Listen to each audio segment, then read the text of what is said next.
Good evening all. Right, thought we'd have an intro.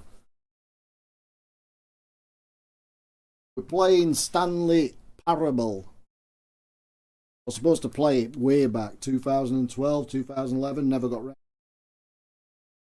Keep getting it recommended. Anyway, there's a newer version of it. Still the same, but there's dated it just gonna see what it's. Someone told me usually I set the game up before I stream. Alright. Did.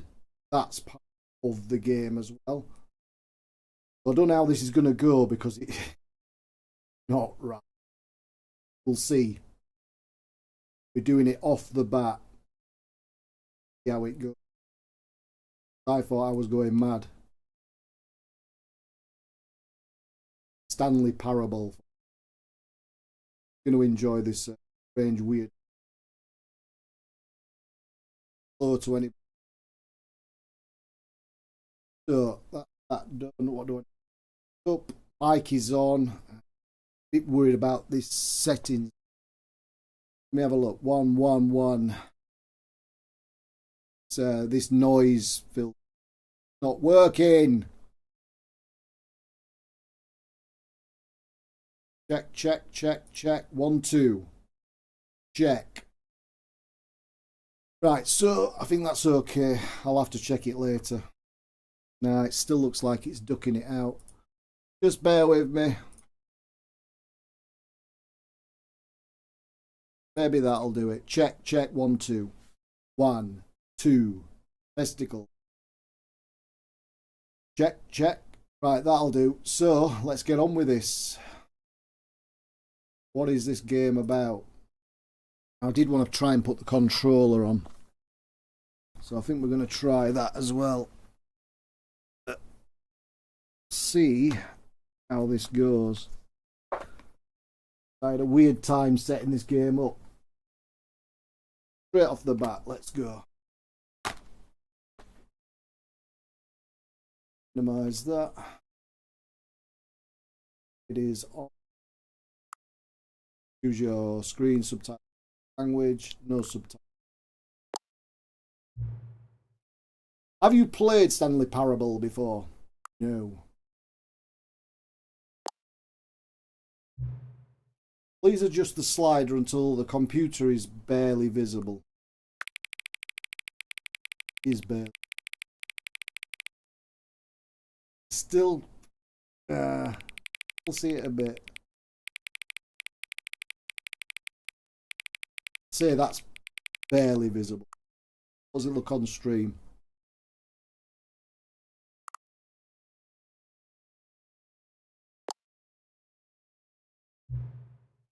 Please enter the correct time, which is 1801.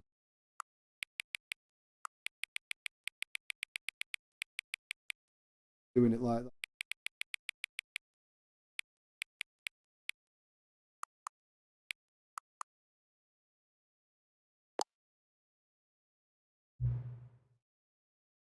Accessibility settings can be accessed from the main menu.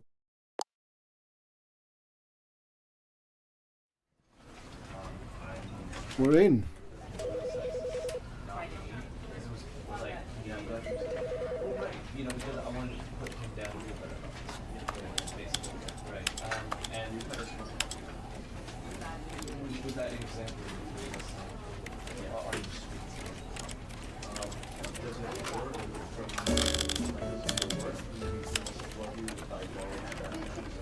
It's working now. Oh no, it's not. I'm telling you, this game is so strange what it does. The devs are playing with me.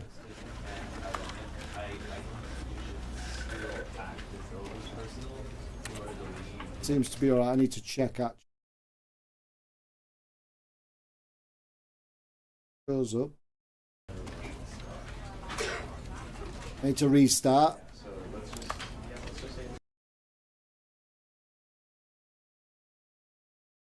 I'm telling you, this changes every time. It's weird as hell. Apparently, it's part of it all. Start up again.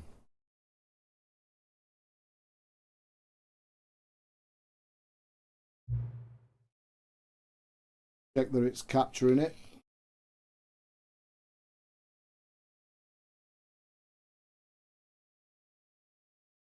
Time again.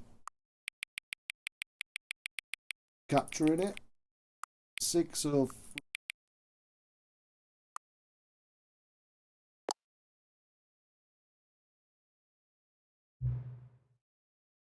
Hang on. Before we get started, can I just say something? Thank you for actually setting the clock both times. Booted up. Game. No problem. A lot of people don't take that step seriously. They just leave the clock set at 12 and call it a day. You're taking the time to set the clock, and I appreciate that. That's how I know that you care about this experience you're playing. You're paying attention. I don't even have any way of knowing if the times you're setting are correct. Well, I have no idea. I know they're correct to me. Tell you what, I'll make you a deal, okay? The deal. Since you've been so cooperative, next time you boot up the game and see this screen, just set the clock to your favourite time. It's a good deal. Go ahead, pick whichever time you want, even if it's not correct. Even if it's not the correct time, you've earned it. Alright, I'll let you get back to the video game now. Enough?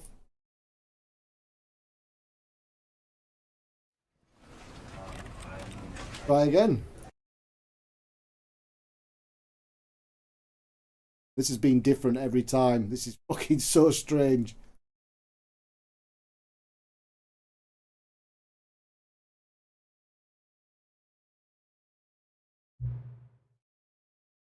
Favourite time. Tell you what, we'll like the freeze, so we'll in the PM. I prefer it in the AM.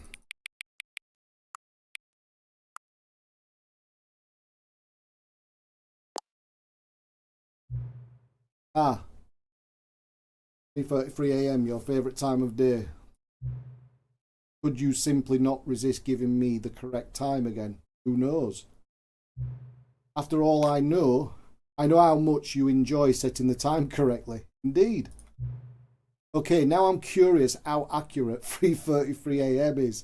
Let's use another slider to find out. Yep.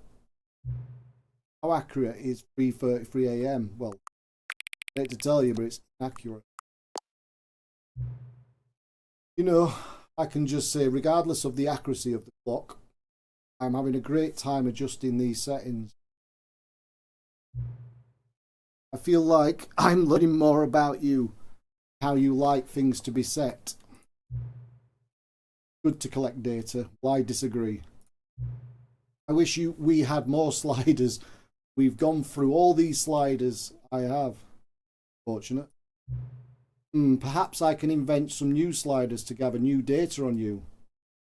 Bit ominous. Well, don't know about that. Shouldn't be too hard, yeah. Let me whip up a couple of new ones. Yeah. Should be ready the next time you boot up the game. Now you've got me intrigued. What kind of game is this? Try again. Good evening, AJ. It's not just the wrong time, AJ, it's the wrong game. Everything's wrong about it. Please adjust the slider until the computer is barely visible. Okay. Doing this again. That to me is barely visible. Please adjust the slider until the dog and the cat are friends. Oh, it's this different slide he was on about. There you go, the friends now. Please adjust the slider until number 5 becomes 9. Case document. Okay, sign flag. Oh. Fucking things. Info. Plane. Computer. Bell. 9 was there. Bike. 9. Ooh, that's good. Comes the number 9. I'm going to be clever. I'm going to pick 9. Please adjust the slider until you stop adjusting the slider. it looks good. There. Which of these two made-up words below is the most appealing to you? Did I even pronounce that? Bionical Scrum Tool. For that one. Please don't adjust this slider. Can't say that to me.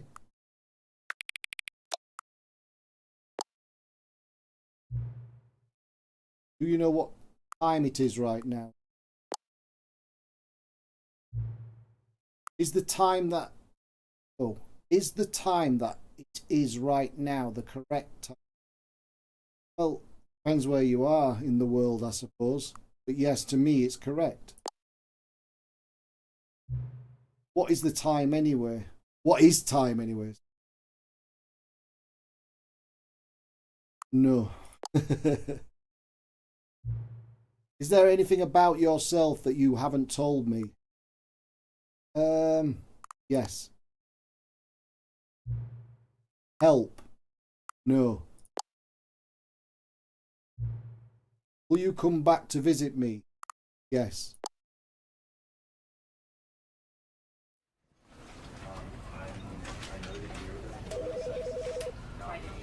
How strange. Right, I guess we'll just carry on. And that was different. I don't know. I can't. Well, whatever. I suppose it's the premise of what this game's going to be like. I just need to check my levels because I'm a bit worried about this mic keeps dropping out. Check. 1. Seems alright. I might have to shout a bit. What happens if I turn it up a bit? We'll go for 76. Check. 1. Right, that seems better. So back to it. Begin the game.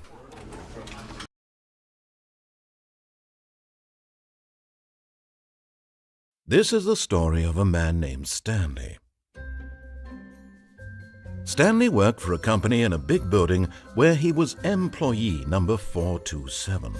Employee number 427's job was simple. He sat at his desk in room 427 and he pushed buttons on a keyboard. Orders came to him through a monitor on his desk, telling him what buttons to push, how long to push them, and in what order. This is what employee 427 did every day of every month of every year. And although others might have considered it soul-rending, Stanley relished every moment that the orders came in, as though he had been made exactly for this job. And Stanley was happy. And then one day, something very peculiar happened. Something that would forever change Stanley. Something he would never quite forget. He had been at his desk for nearly an hour when he realized that not one single order had arrived on the monitor for him to follow. No one had showed up to give him instructions, call a meeting, or even say hi. Never in all his years at the company had this happened, this complete isolation. Something was very clearly wrong. Shocked, frozen solid, Stanley found himself unable to move for the longest time.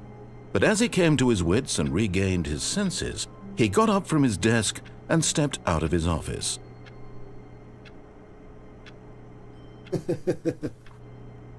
I'll be right back. I've just got to shut curtains. Yeah. Take care, AJ. Catch you later. Oh.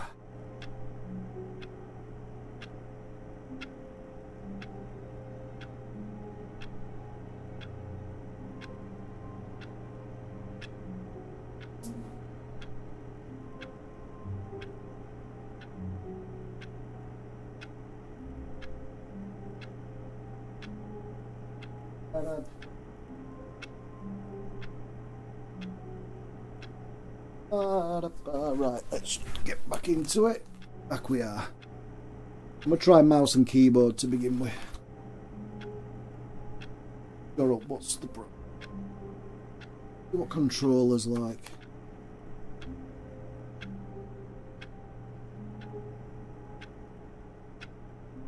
Be shy for me.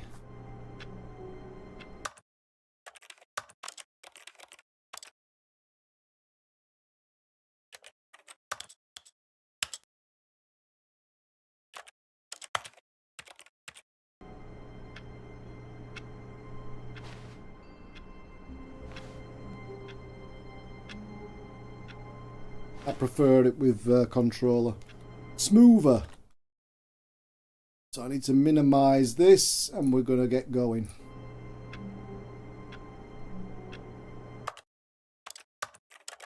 Video. One, there was a field of view. Oh, there is. It's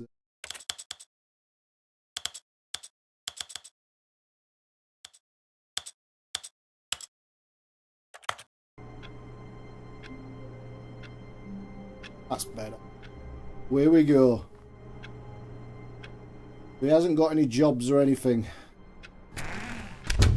But Stanley simply couldn't handle the pressure. What if he had to make a decision? What if a crucial outcome fell under his responsibility? He had never been trained for that. No. This couldn't go any way except badly. The thing to do now, Stanley thought to himself, is to wait. Nothing will hurt me. Nothing will break me. In here I can be happy forever. I will be happy. Stanley waited. Hours passed, then days. Had years gone by? He no longer had the ability to tell. But the one thing he knew for sure, beyond any doubt, was that if he waited long enough, the answers would come. Eventually, someday, they would arrive. Soon, very soon now, this will end. He will be spoken to. He will be told what to do. Now it's just a little bit closer. Now it's even closer. Here it comes.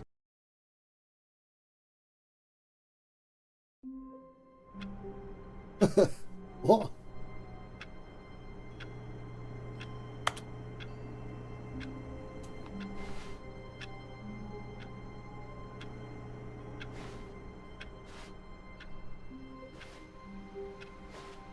All of his co-workers were gone. What could it mean? Stanley decided to go to the meeting room. Perhaps he had simply missed a memo.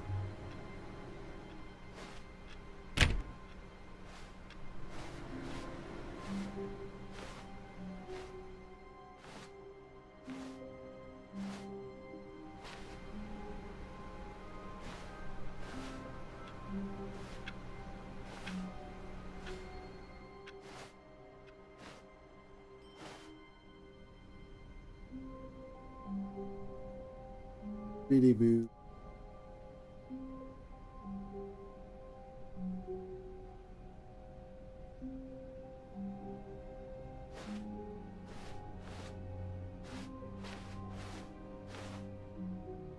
When Stanley came to a set of 2 open doors, he entered the door on his left. This was not the correct way to the meeting room, and Stanley knew it perfectly well. Perhaps he wanted to stop by the employee lounge first, just to admire it.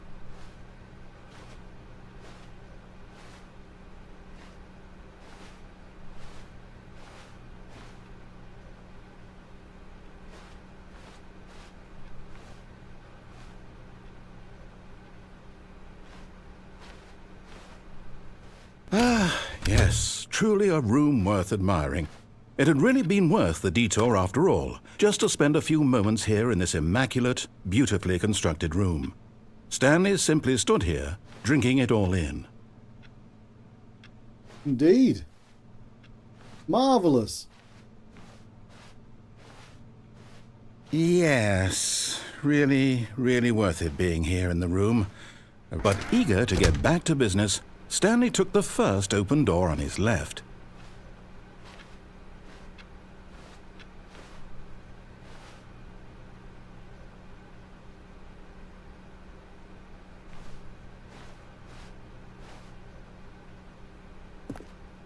And so he detoured through the maintenance section, walked straight ahead to the opposite door, and got back on track.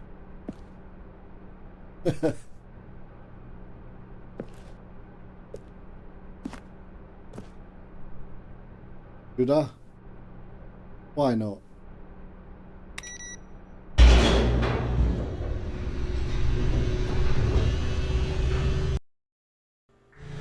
But Stanley didn't want to go back to the office.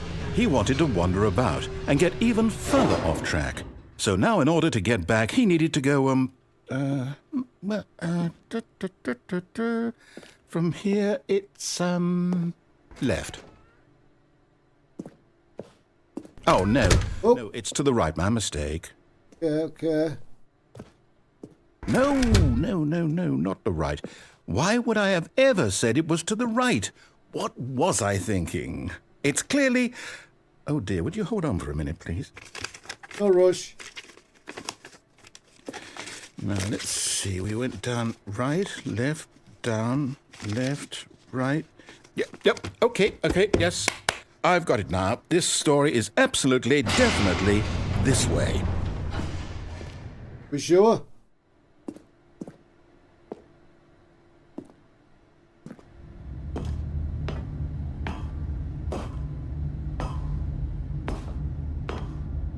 Oh my.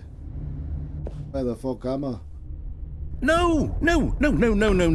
This isn't right at all. You're not supposed to be here yet. This is all a spoiler. Quick, Stanley, close your eyes. Okay. We just have to get back to, oh, who am I kidding? It's all rubbish now. The whole story completely unusable. How about, rather than waste my time trying to salvage this nonsense, we'll just restart the game from the beginning. And this time, suppose we don't wander so far off track, Okay, from the top.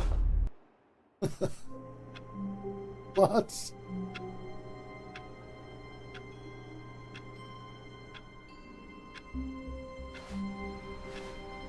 All of his co-workers were gone. What could it mean? Stanley decided to go to the meeting room. Perhaps he had simply missed a memo.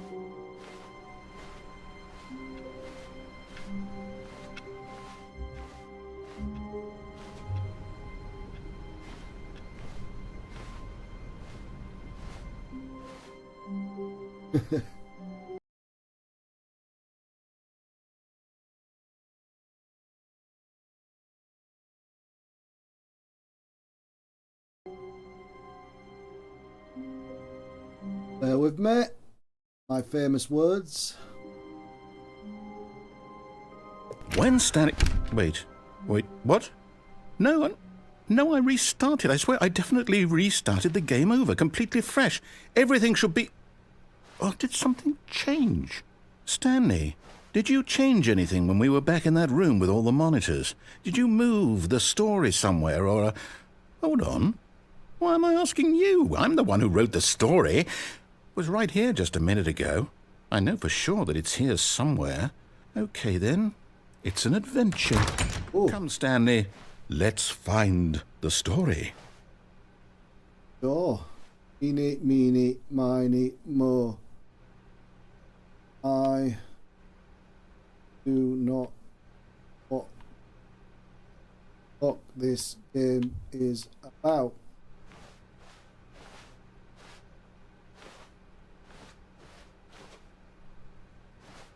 Got a backroom vibes to it, hasn't it? Oh dear. I'll say it. This is the worst adventure I've ever been on. I can promise you there definitely was a story here before. Do we need to restart the game again? Well, I find it unlikely that we'll ever progress by starting over and over again, but it's got to be better than this. Okay, let's give it a shot. Why not? Fucking hell. I think he's going to drive me mad, this. All of his co-workers were gone. What could it mean? Stanley decided to go to the meeting room. Perhaps he had simply missed a memo.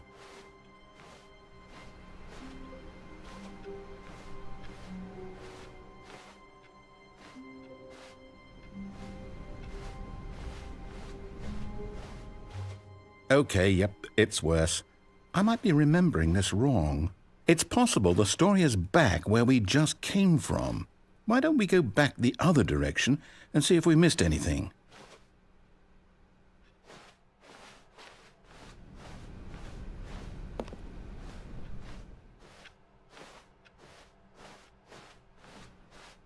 Aha! Oh. I knew we'd miss something. The story. Here it comes.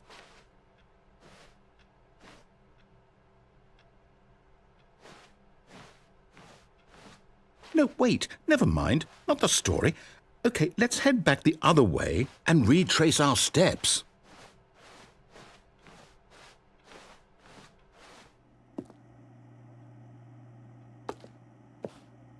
Now this... Well, I'll be honest, I don't recognize this place at all.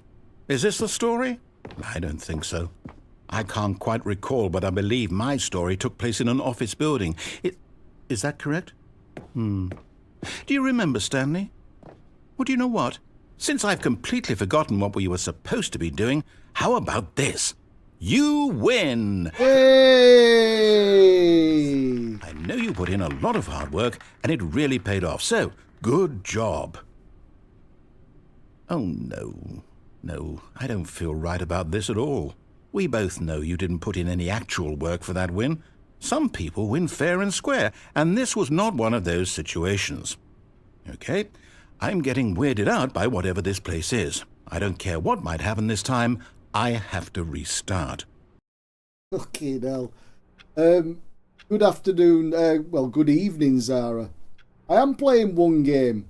We did the oil rig thing. The only game I've got to go back to is the Resident Evil 3. But I just wanted a break from it because I'd done number 2 and I'm sort of, I don't know, about 80% of number 3.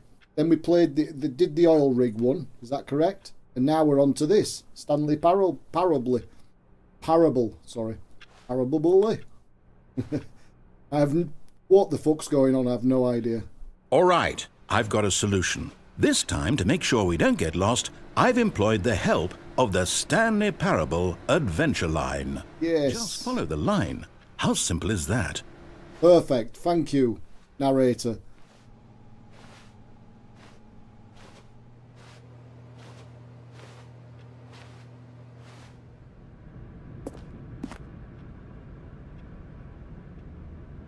That might be later. It's a bit of a long one, that. I want to do the... I need to do Red Dead Redemption 2 before the first one comes out. Because the first one is the second one, and the second one is the first one, if you get me. I've done it before, but it was a couple of years ago. In fact, 3-4 years ago. But it's a long game, Red Dead Redemption 2. Yeah, it's clearly taking the piss, Zara, but this is what I like about this game. The amount of times I've had this recommended, even way back when it was first done, 2011. I got it recommended recently, and it's basically the Ultra, I don't know, call it. It's like a new edition. Oh. The line knows where the story is. It's over in this direction. Onward, Stanley, to destiny. Though, here's a thought. Wouldn't wherever we end up be our destination, even if there's no story there? Or to put it another way, is the story of no destination still a story? Simply by the act of moving forward, are we implying a journey such that a destination is inevitably conjured into being via the very manifestation of the nature of life itself? Whoa. Hang on. That got a bit weird back there. Well, I'd like to apologize. Not sure where I was going with all that. You know what? I think what we need right now is a bit of music to lighten the mood. Yes. Poor choice, but it'll do.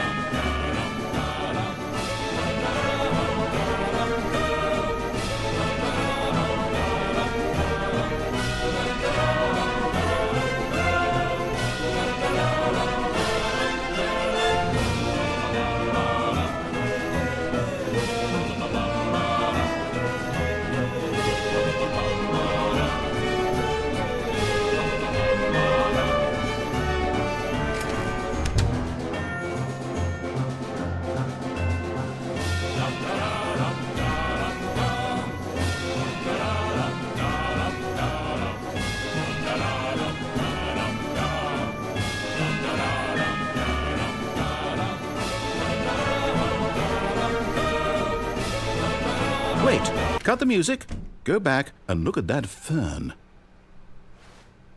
Stanley, this fern will be very important later in the story.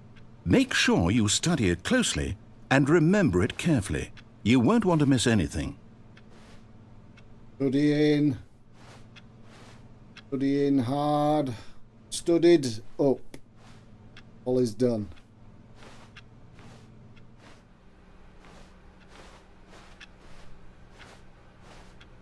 Wait, what? We're back at the office? No. Line, you do know we're looking for the Stanley Parable, right? The story? Is any of this ringing a bell? We're here again. Oh, no, not again. Line, how could you have done this to us? And after we trusted you, after everything we've been through, you... Oh, I can't take this anymore. To hell with it. Restart.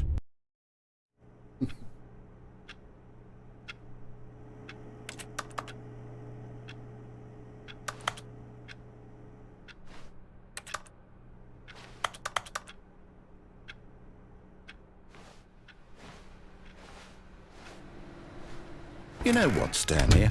I say forget the adventure line. What's it ever done for us? We're intelligent people, right? Why can't we make up our own story? Something exciting, daring, mysterious. Ooh, this all sounds perfectly doable. Why don't we simply start wandering in, well, I don't know. How about this direction? Sounds good to me. 437. Now, yes, this is exciting. Just me and Stanley forging a new path, a new story. Well, it could be anything. What do you want our story to be? Go wild. Use your imagination. Whatever it might be, Stanley, I'm ready for it.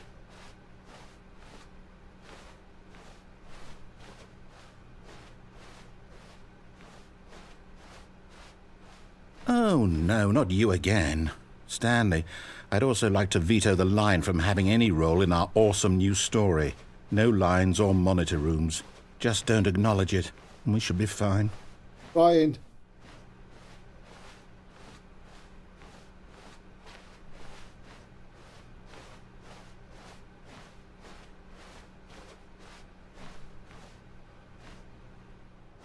Ah, a choice. We get to make a decision. From here, the story is in our control. How important we mustn't squander the opportunity. In fact, I believe I need a minute to think here. Just walk in circles for a minute. Okay, so I know that each door has to lead somewhere, which means that somewhere, the place where we're trying to go, there must be a reverse door that leads here. And that in turn means that our destination corresponds with the counter-inverted reverse door's origin. So starting from the right, let us ask, will taking the right door lead us to where we're going? And since the answer is clearly yes, then by all accounts, the door on the right is the correct one. Another victory for logic. Come, Stanley, our destiny awaits.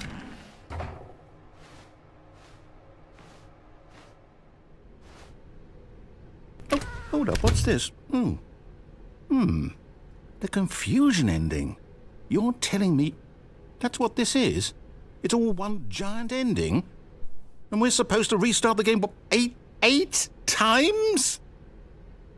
That's really how all this goes? It's all determined? So now, according to the schedule, I restart again. Then what? Am I just supposed to forget? Well, what if I don't want to forget? My mind goes blank simply because it's written here on this thing, wall. Well, who consulted me? Why don't I get to decide? Why don't I get a say in all of this? Is it really... No, it can't be. I don't want it to be. I don't want the game to keep restarting. I don't want to forget what's going on. I don't want to be trapped like this. I won't restart the game. I won't do it. I won't do it. I won't do it. Don't. And the timer stopped? Does that mean, did we do it? Did we break the cycle? The, whatever it is that made this schedule? How would we even know? Will someone come for us? Will something happen? So, okay. I guess now we just wait, you know. I suppose in some way that this is a kind of story, wouldn't you agree? I'm not quite sure if we're in the destination or the journey, though they're always saying that life is about the journey and not the destination, so I hope that's where we are right now. We'll find out, won't we? Eventually. Well, in the meantime, if you... Look.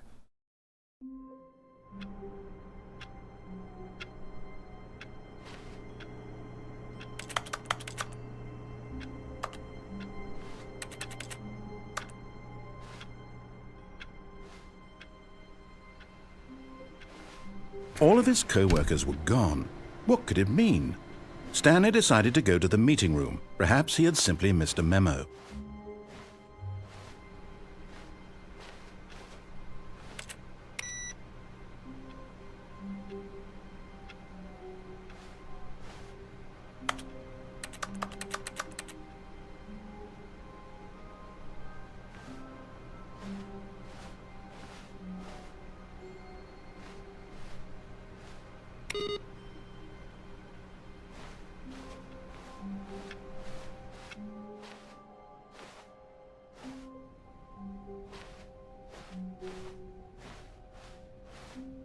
When Stanley came to a set of 2 open doors, he entered the door on his left.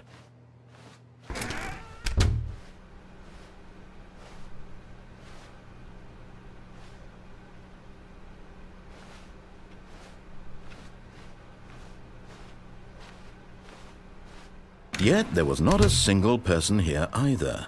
Feeling a wave of disbelief, Stanley decided to go up to his boss's office, hoping he might find an answer there.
Coming to a staircase, Stanley walked upstairs to his boss's office.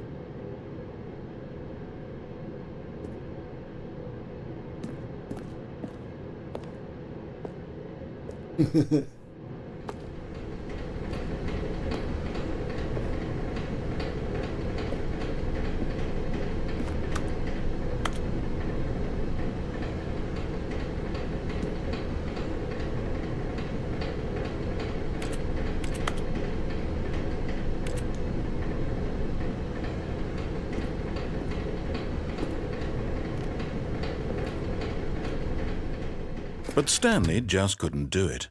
He considered the possibility of facing his boss. Admitting he had left his post during work hours, he might be fired for that. And in such a competitive economy, why had he taken that risk? All because he believed everyone had vanished? His boss would think he was crazy. And then something occurred to Stanley. Maybe, he thought to himself, maybe I am crazy. All of my co-workers blinking mysteriously out of existence in a single moment for no reason at all? None of it made any logical sense. And as Stanley pondered this, he began to make other strange observations. For example, why couldn't he see his feet when he looked down? Why did doors close automatically behind him wherever he went? And for that matter, these rooms were starting to look pretty familiar. Were they simply repeating? No, Stanley said to himself, this is all too strange. This can't be real. And at last, he came to the conclusion that had been on the tip of his tongue. He just hadn't found the words for it. "I'm dreaming!" he yelled. "This is all a dream." Oh, what a relief Stanley felt to have finally found an answer, an explanation. His co-workers weren't actually gone. He wasn't going to lose his job. He wasn't crazy after all. and he thought to himself, I suppose I'll wake up soon. I'll have to go back to my boring real-life job pushing buttons. I may as well enjoy this while I'm still lucid. So he imagined himself flying and began to gently float above the ground. Then he imagined himself soaring through space on a magical starfield, and it too appeared. It was so much fun, and Stanley marveled that he had still not woken up. How was he remaining so lucid? And then perhaps the strangest question of them all entered Stanley's head. One he was amazed he hadn't asked himself sooner. Why is there a voice in my head dictating everything that I'm doing and thinking? Now the voice was describing itself being considered by Stanley, who found it particularly strange. I'm dreaming about a voice describing me, thinking about how it's describing my thoughts, he thought. And while he thought it all very odd and wondered if this voice spoke to all people in their dreams, the truth was that, of course, this was not a dream. How could it be? Was Stanley simply deceiving himself, believing that if he's asleep he doesn't have to take responsibility for himself? Stanley is as awake right now as he's ever been in his life. Now, hearing the voice speak these words was quite a shock to Stanley. After all, he knew for certain, beyond a doubt, that this was in fact a dream. Did the voice not see him float and make the magical stars just a moment ago? How else would the voice explain all that? This voice was a part of himself too. Surely, if he could just... He would prove it. He would prove that he was in control, that this was a dream. So he closed his eyes gently, and he invited himself to wake up. He felt the cool weight of the blanket on his skin, the press of the mattress on his back, the fresh air of a world outside this one. Let me wake up, he thought to himself. I'm through with this dream. I wish it to be over. Let me go back to my job. Let me continue pushing the buttons. Please, it's all I want. I want my apartment, and my wife, and my job. All I want is my life exactly the way it's always been. My life is normal. I am normal. Everything will be fine. I am okay.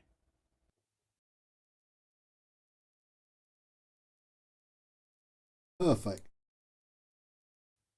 Stanley began screaming. Please, someone, wake me up. My name is Stanley. I have a boss. I have an office. I am real. Please, just someone tell me I am real. I must be real. I must be. Can anyone hear my voice? Who am I? Who am I? And everything went black.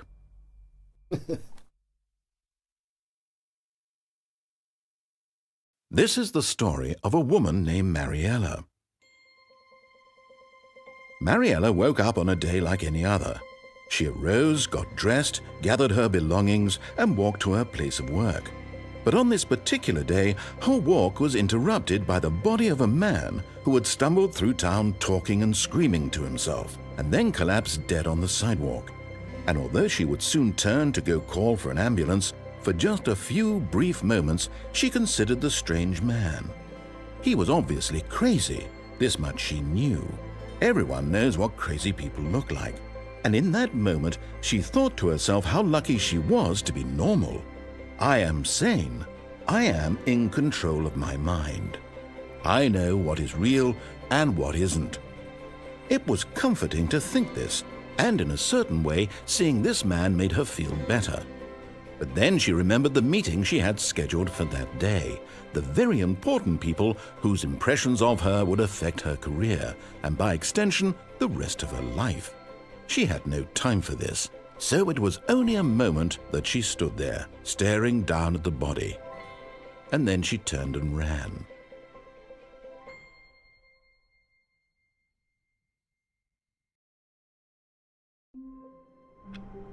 What is going on?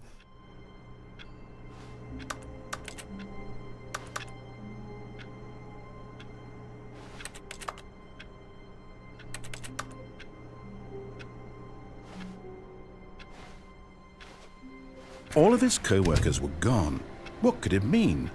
Stanley decided to go to the meeting room. Perhaps he had simply missed a memo. We're going to do as he says this time.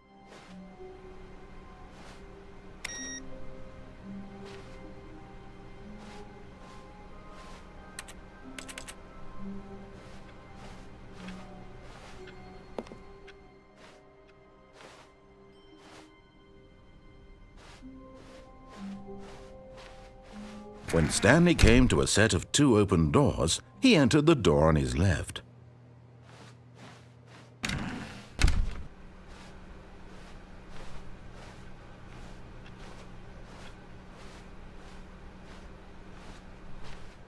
Yet there was not a single person here either. Feeling a wave of disbelief, Stanley decided to go up to his boss's office, hoping he might find an answer there.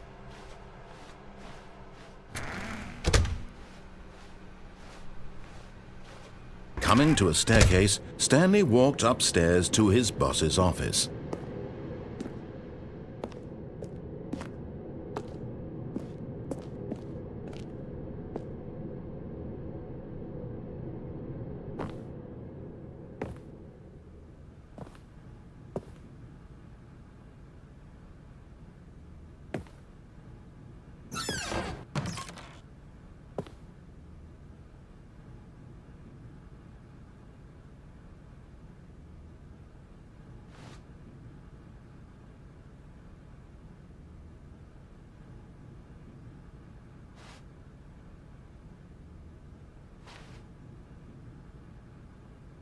I think I know that photo. I know that place.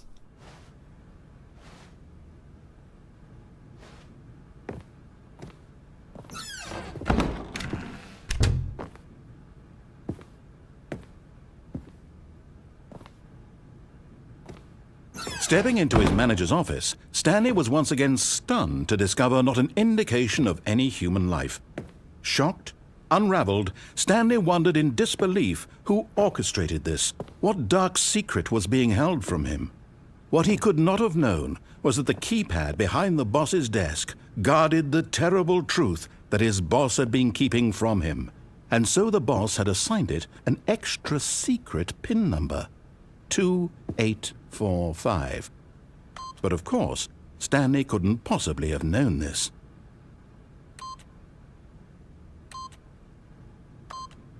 Yet incredibly, by simply pushing random buttons on the keypad, Stanley happened to input the correct code by sheer luck. Amazing. He stepped into the newly opened passageway.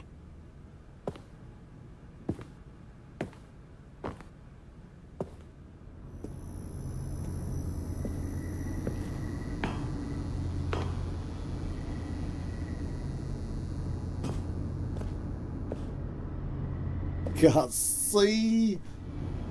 I like it when I can't see the floor.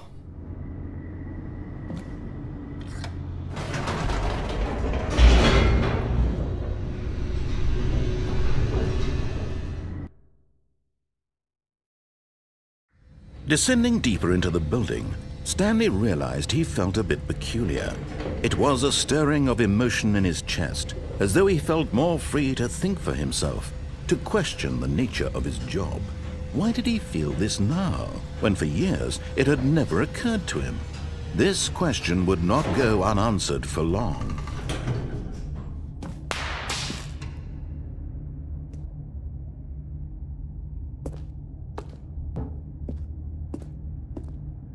Stanley walked straight ahead through the large door that read Mind Control Facility. Oh, this can't give me a choice again. Oh.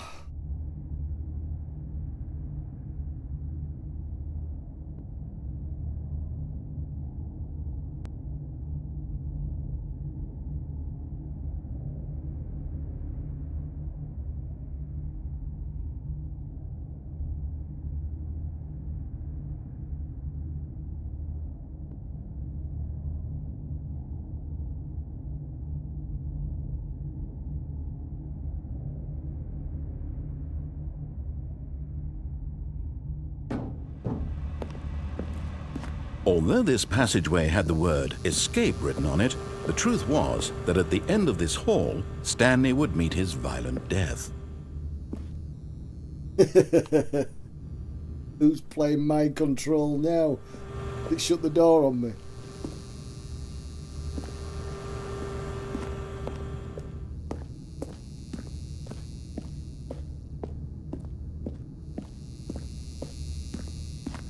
The door behind him was not shut.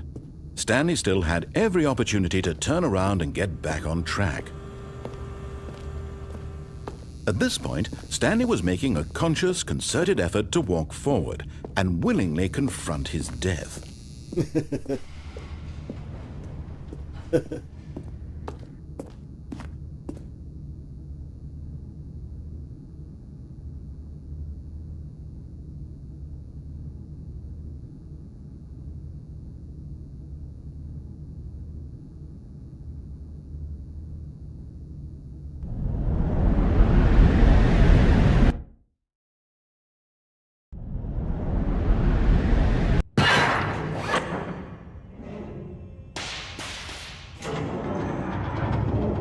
As the machine whirred into motion and Stanley was inched closer and closer to his demise, he reflected that his life had been of no consequence whatsoever.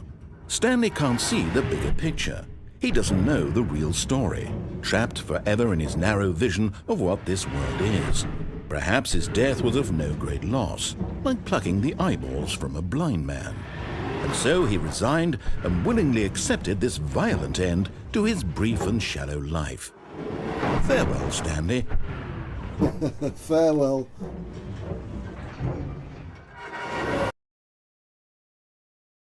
"Farewell, Stanley," cried the narrator, as Stanley was led helplessly into the enormous metal jaws. In a single visceral instant, Stanley was obliterated as the machine crushed every bone in his body, killing him instantly. Oh.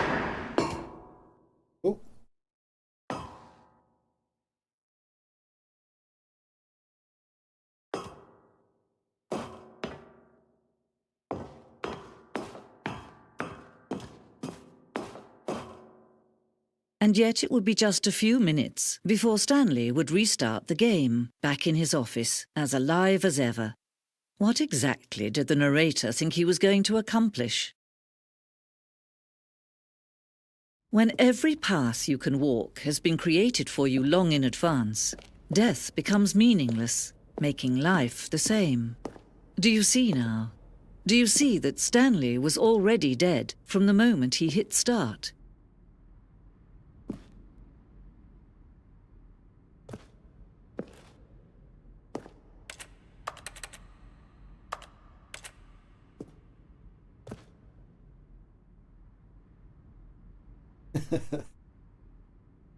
The fuck is going on?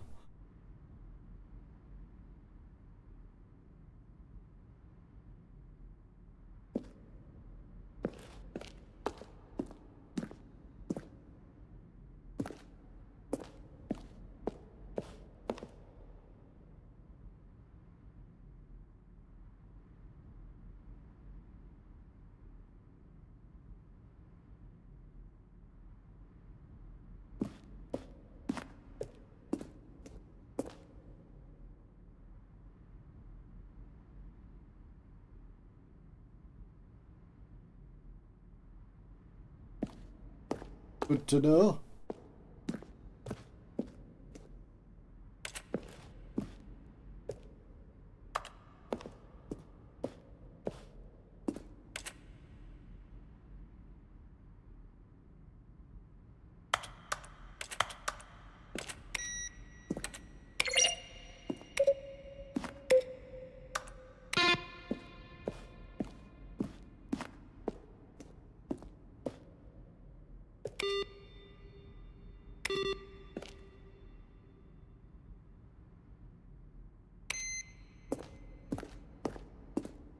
Is that it?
Oh.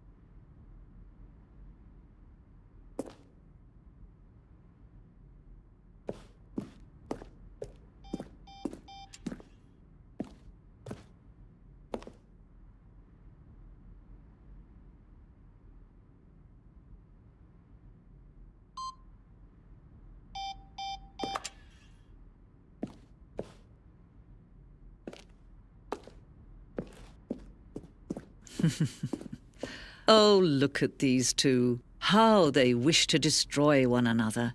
How they wish to control one another. How they both wish to be free.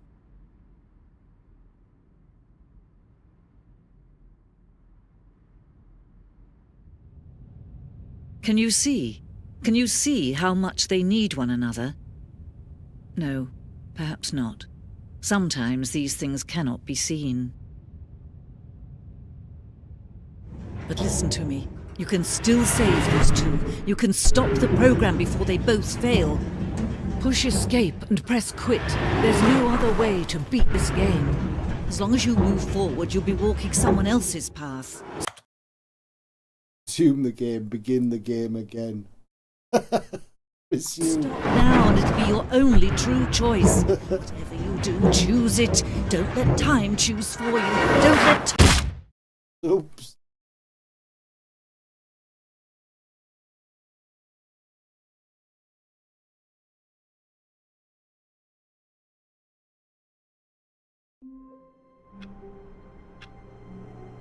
Crazy. All of his co-workers were... Wait, no. This isn't the right office, is it? Is this Stanley's office? Like it?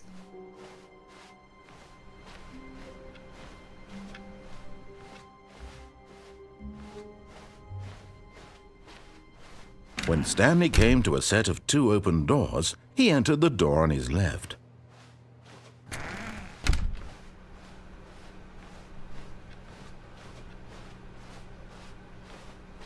Yet there was not a single person here either. Feeling a wave of disbelief, Stanley decided to go up to his boss's office, hoping he might find an answer there.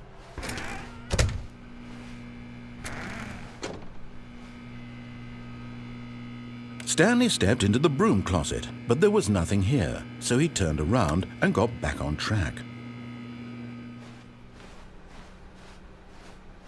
Coming to a staircase, Stanley walked upstairs to his boss's office.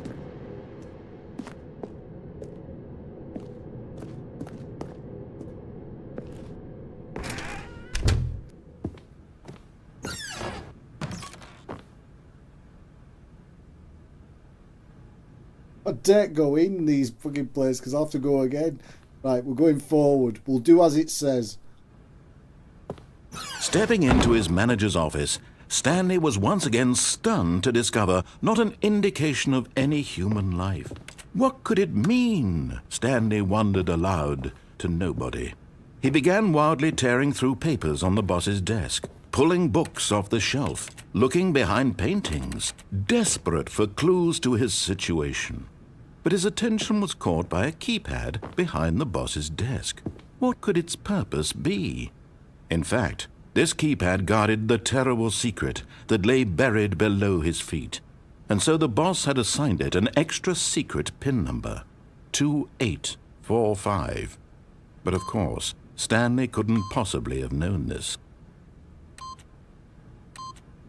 Yet incredibly, by simply pushing random buttons on the keypad, Stanley happened to input the correct code by sheer luck. Amazing. He stepped into the newly opened passageway.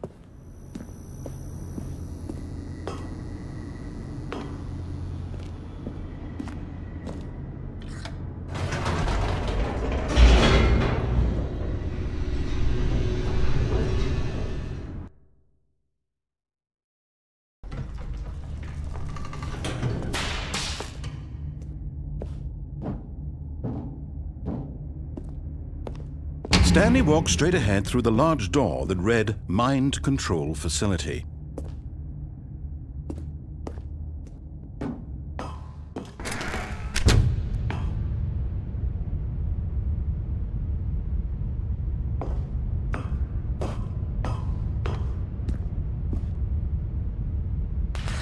The lights rose on an enormous room packed with television screens. What horrible secret did this place hold? Stanley thought to himself. Did he have the strength to find out?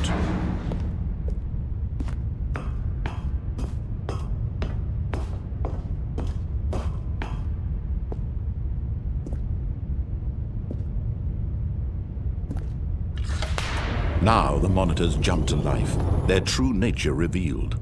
Each bore the number of an employee in the building, Stanley's co-workers. The lives of so many individuals reduced to images on a screen, and Stanley, one of them, eternally monitored in this place where freedom meant nothing.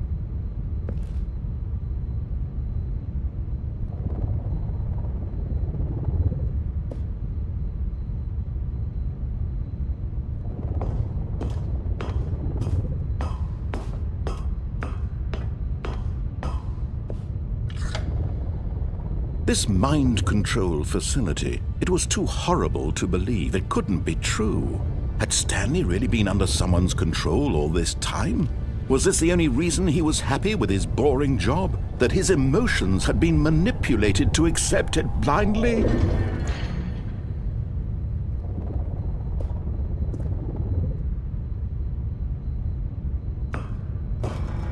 No. He refused to believe it. He couldn't accept it. His own life in someone else's control? Never! It was unthinkable, wasn't it? Was it even possible? Had he truly spent his entire life utterly blind to the world?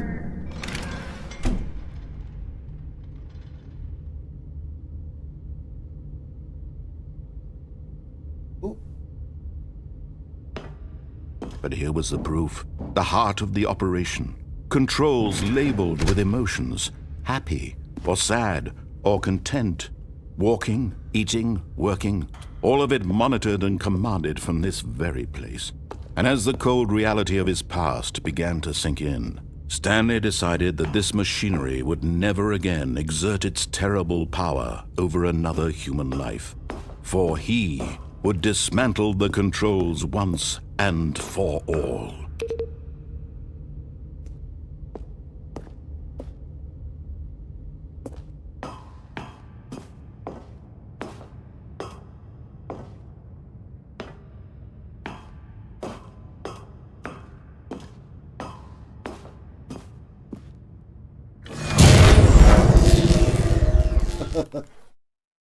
Oh, don't start me again, please.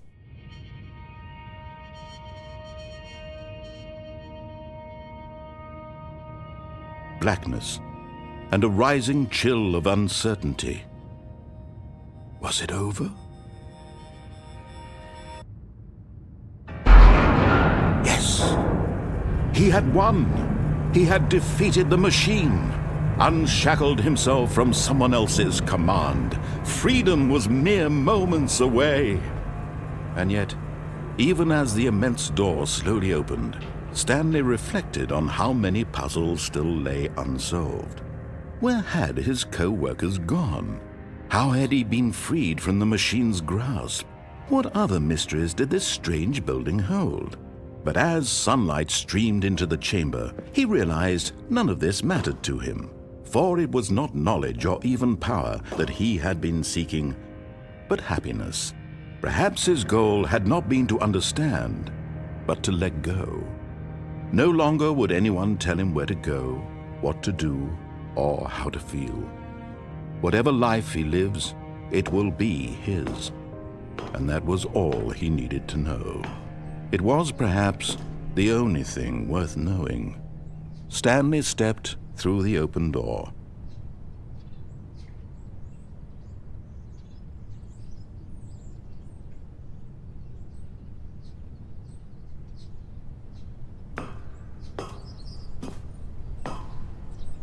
Stanley felt the cool breeze upon his skin. The feeling of liberation, the immense possibility of a new path before him. This was exactly the way, right now, that things were meant to happen. And Stanley was happy.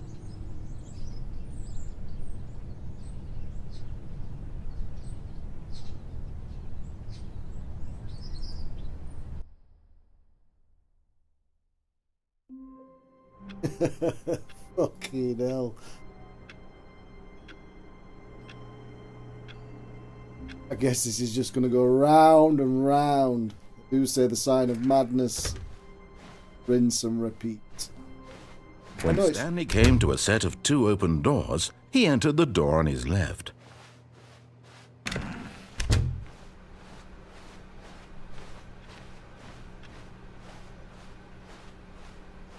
Yet there was not a single person here either.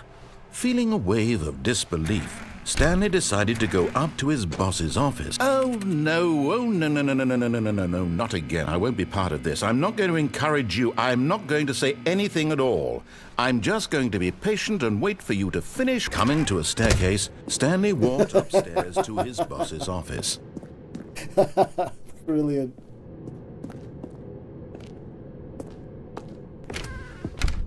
I want to go this way.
It didn't go anywhere. Fucking hell. Go up this time.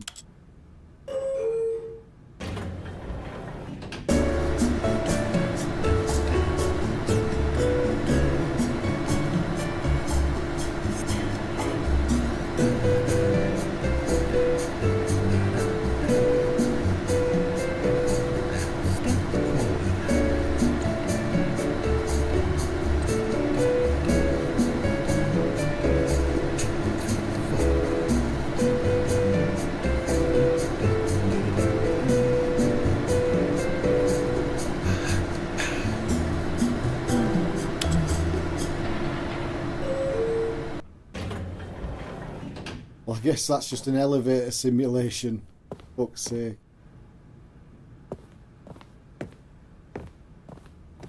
The moment he entered his manager's office, Stanley froze in his tracks. Not a living soul anywhere. Could he really be all alone? This was too much for Stanley to take. Too much for any man to take. He fell to his knees, bursting into half moans, half sobs, the guttural retching of life from a man denied any hope, any reason to keep going.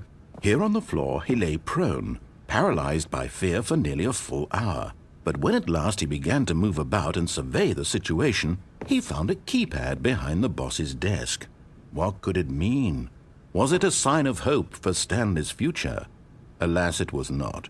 For although this keypad guarded the terrible secret of Stanley's past, It had been assigned a 4-digit code so devious and so random that no man could ever hope to guess it. 2845. Statistically, nearly impossible to guess blindly, ever. Yet incredibly, by simply pushing random buttons on the keypad, Stanley happened to input the correct code by sheer luck. Amazing. He stepped into the newly opened passageway.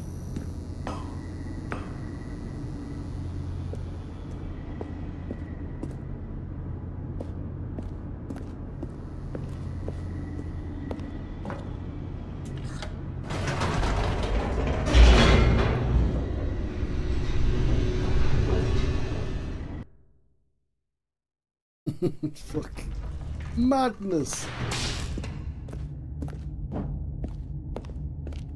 Stanley walked straight ahead through the large door that read Mind Control Facility.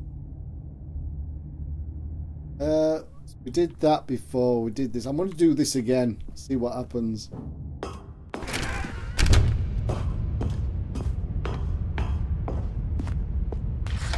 The lights rose on an enormous room packed with television screens. What horrible secret did this place hold? Stanley thought to himself. Did he have the strength to find out?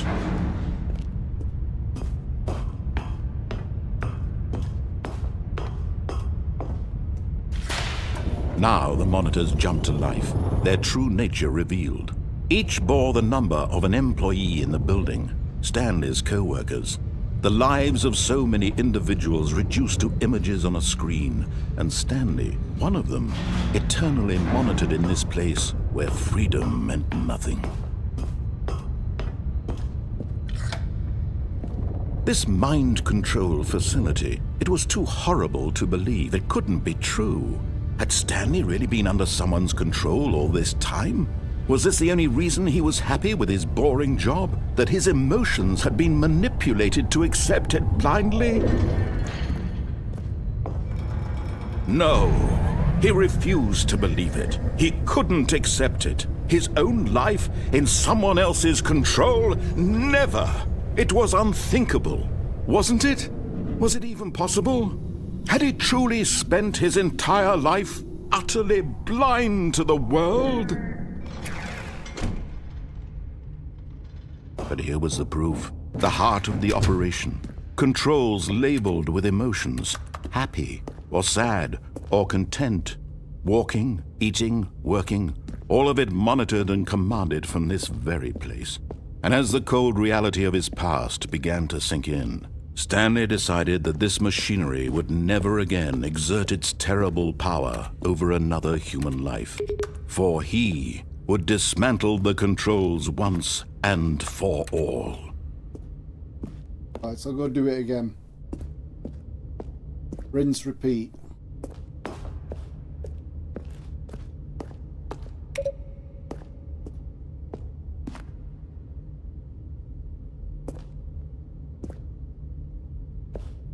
Tempted to do the numbers though.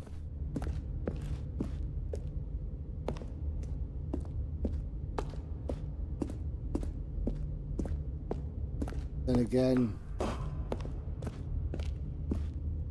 be at that number 3 just out of curiosity. 2 more over there.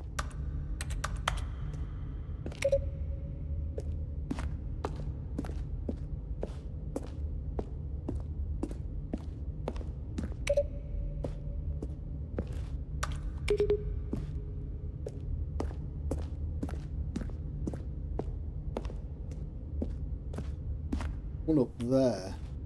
Right. Can't even get up there. It's blocked off. Blocked off! Right, let's just continue, see what happens. What a strange, clever game.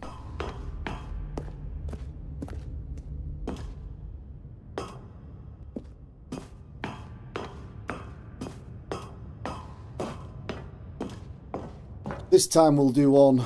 And when at last he found the source of the room's power, he knew it was his duty, his obligation, to put an end to this horrible place. Oh, Stanley, you didn't just activate the controls, did you? After they kept you enslaved all these years, you go and you try to take control of the machine for yourself? Is that what you wanted? Control? Oh, Stanley, I applaud your effort, I really do. But you need to understand, there's only so much that machine can do. You were supposed to let it go, turn the controls off, and leave. If you want to throw my story off track, you're going to have to do much better than that. I'm afraid you don't have nearly the power you think you do. For example, and I believe you'll find this pertinent, Stanley suddenly realized he had just initiated the network's emergency detonation system. In the event that this machine is activated without proper DNA identification, nuclear detonators are set to explode, eliminating the entire complex. How long until detonation then? Let's say, 2 minutes. Now this is making things a little more fun, isn't it, Stanley? It's your time to shine. You are the star. It's your story now. Shape it to your heart's desires. Oh, this is much better than what I had in mind. What a shame we have so little time left to enjoy it. Mere moments until the bomb goes off. But what precious moments each one of them is. More time to talk about you, about me, where we're going. What all this means, I barely know where to start. What's that? You'd like to know where your co-workers are? A moment of solace before you're obliterated? All right, I'm in a good mood. You're gonna die anyway. I'll tell you exactly what happened to them. I erased them. I turned off the machine. I set you free. Of course, that was merely in this instance of the story. Sometimes when I tell it, I simply let you sit there in your office forever, pushing buttons endlessly and then dying alone. Other times, I let the office sink into the ground, swallowing everyone inside, or I let it burn to a crisp. I have to say this, though, this version of events has been rather amusing. Watching you try to make sense of everything and take back the control wrested away from you, it's quite rich. I almost hate to see it go. But I'm sure whatever I come up with on the next go-around will be even better. My goodness, only 34 seconds left. But I'm enjoying this so much. You know what? To hell with it. I'm going to put some extra time on the clock. Why not? Thank you. These are precious additional seconds, Stanley. Time doesn't grow on trees. Oh dear me, what's the matter, Stanley? Is it that you have no idea where you're going or what you're supposed to be doing right now? Or did you just assume when you saw that timer that something in this room was capable of turning it off? I mean, look at you. Running from button to button, screen to screen, clicking on every little thing in this room. These numbered buttons, no, these colored ones. Or maybe this big red button, or this door. Everything, anything, something here will save me. Why would you think that, Stanley? That this video game can be beaten? Won? Solved? Do you have any idea what your purpose in this place is? Stanley, you're in for quite a disappointment. But here's a spoiler for you. That timer isn't a catalyst to keep the action moving along. It's just seconds ticking away to your death. You're only still playing instead of watching a cutscene because I want to watch you for every moment that you're powerless. To see you made humble. This is not a challenge. It's a tragedy. You wanted to control this world, that's fine. But I'm going to destroy it first, so you can't. Take a look at the clock, Stanley. That's 30 seconds you have left to struggle. 5. 30 seconds until a big boom and then nothing. No ending here, just you being blown to pieces. Will you cling desperately to your frail life, or will you let it go peacefully? Another choice. Make it count. Or don't. It's all the same to me, all a part of the joke. And believe me, I will be laughing at every second of your inevitable life from the moment we fade in until the moment I say, happily ever up. You what?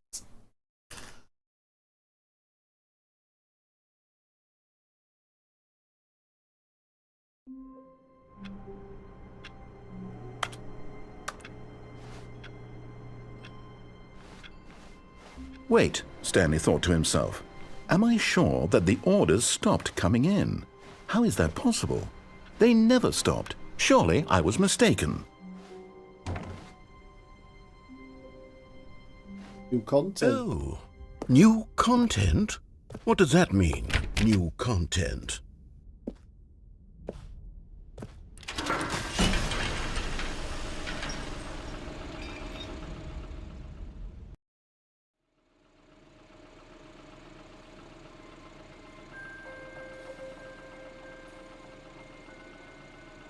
Hello, and thank you for playing the Stanley Parable Ultra Deluxe. As you may know, the Stanley Parable was a video game released in 2013 on home computers. After receiving critical and commercial success, it was expanded upon in 2022 with the Stanley Parable Ultra Deluxe, a reimagining of the game for consoles and home computers. The Stanley Parable Ultra Deluxe features exciting new content that broadens and expands the world of the Stanley Parable, delighting audiences the world over. Please, step inside and see what thrilling new adventures await in the Stanley Parable Ultra Deluxe. Oh, well, this sounds delightful. I'm very excited to see the thrilling new Ultra Deluxe content. We go. Okay, so far it's an elevator. Nothing special yet, but I'm sure it's just the beginning of a mesmerizing adventure.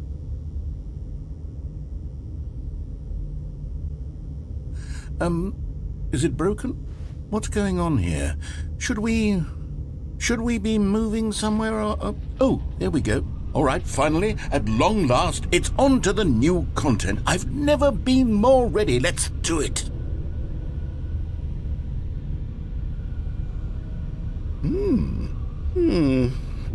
I have to say, initial impressions of Stanley Parable Ultra Deluxe, mostly tedious. It's as if Oh, okay. Let's see the content. Give me the content, Stanley.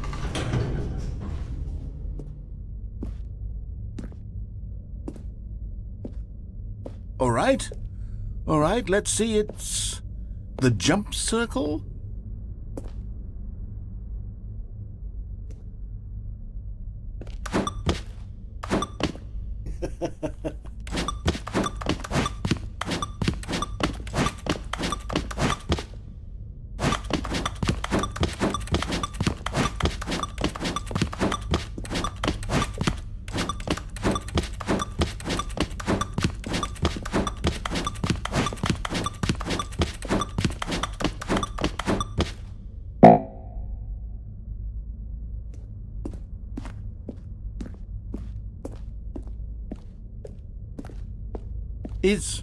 Is that it? Surely that's not all the new content. There has to be something else, right? What mod? Another elevator. Yep. Stanley, I have to say, initial impressions of this game are not positive. It's just elevators and jumping. Is this what passes for exciting new content? If this is new content, then I could just read you the whole dictionary. There's 20 hours of new content right there. Hell, I could count to 30 trillion. You could put that on the box. The Stanley Parable Ultra Deluxe, now with over 1,000 hours of new content. And oh, wait. There's more. Very good. Yes. I knew there had to be something else. Let's see it. I'm ready for whatever it is.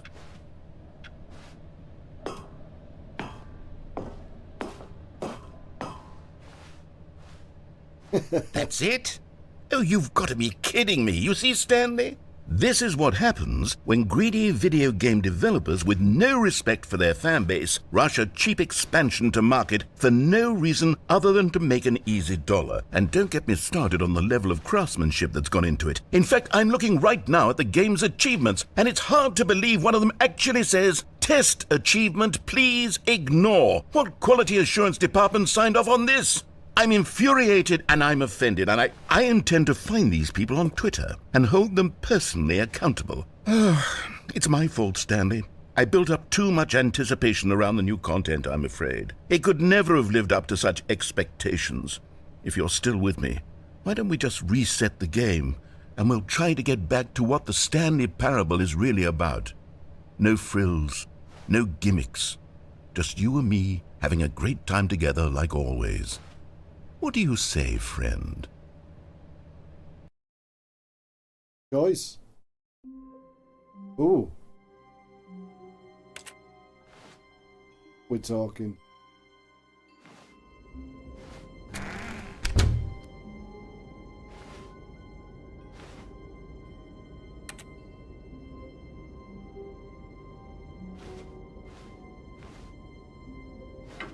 Psst! Stanley! Come over here! In the vent! I want to show you something!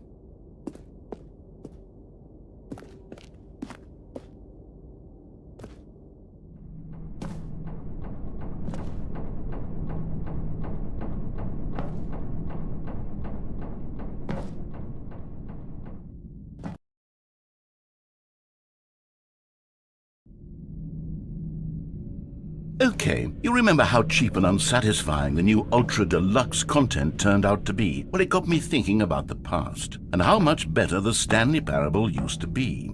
So I made something special and tucked it away here where the game's developers won't find it. Just our little secret. Take a look. I call it the Memory Zone. It's where I've been storing all my favorite memories so I can relive the peak experiences of my life whenever I want. Experiences like the launch of the Stanley Parable on PC. You see, Stanley, doesn't the Memory Zone remind you of how wonderful Stanley Parable was before it was sullied with a cheap re-release? Remember back in October of 2013 when the game originally launched? Back then, video games had integrity. Back then, it all meant something. Oh, the waste.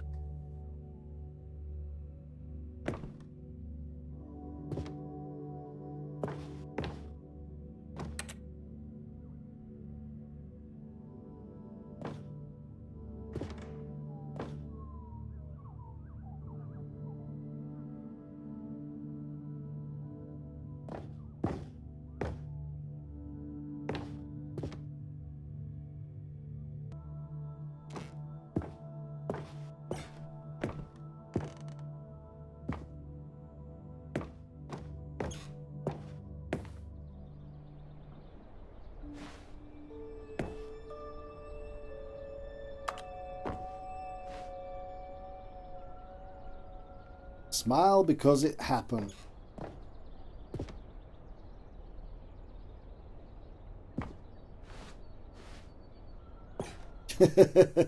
Go outside, don't play for 5 years. Unachievable, it's impossible to get this.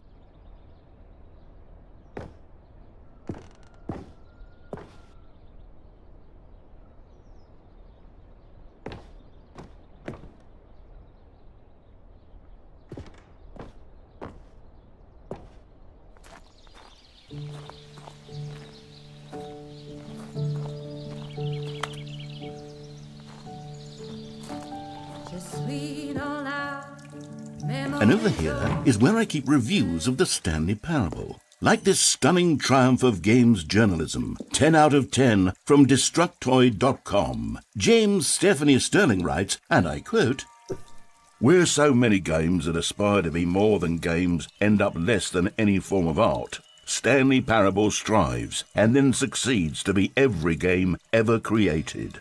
Did you hear that, Stanley? Every game ever created. That's how grand and all-encompassing the original Stanley Parable was. It was literally every game ever created. It was Skyrim, it was Persona 3, it was all of them, and now it's nothing. It's no games at all. It isn't even the Stanley Parable anymore. It's just a husk now.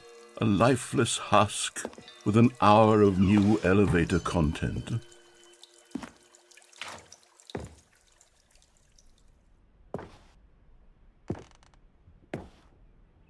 Stairs.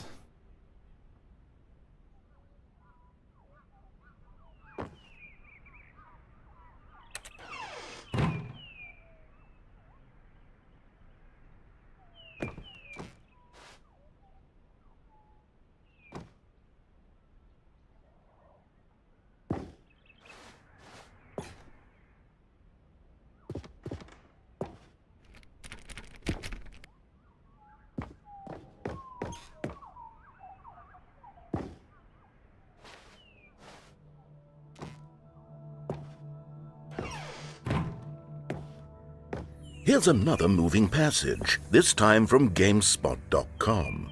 The Stanley Parable is both a richly stimulating commentary on the nature of choice in games and one that offers some of the most enjoyable, surprising, and rewarding choices I've ever been confronted with in a game. 9 out of 10. Don't you get it, Stanley? The game was perfect. It didn't need anything else. It didn't need new content.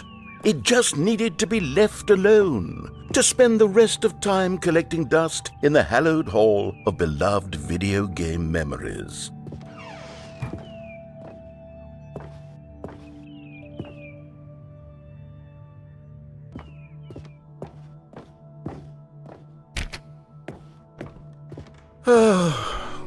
These were simpler times, Stanley.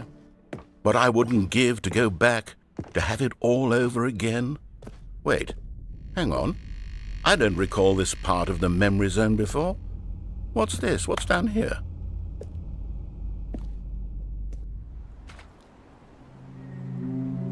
It's fucking Half-Life Oh, now. no. Oh, God, no. Stanley, it's a collection of reviews from Steam, the online video game distributor. I haven't looked at these in years. I can't even imagine what's been collecting down here. Surely these reviews were glowing as well, weren't they?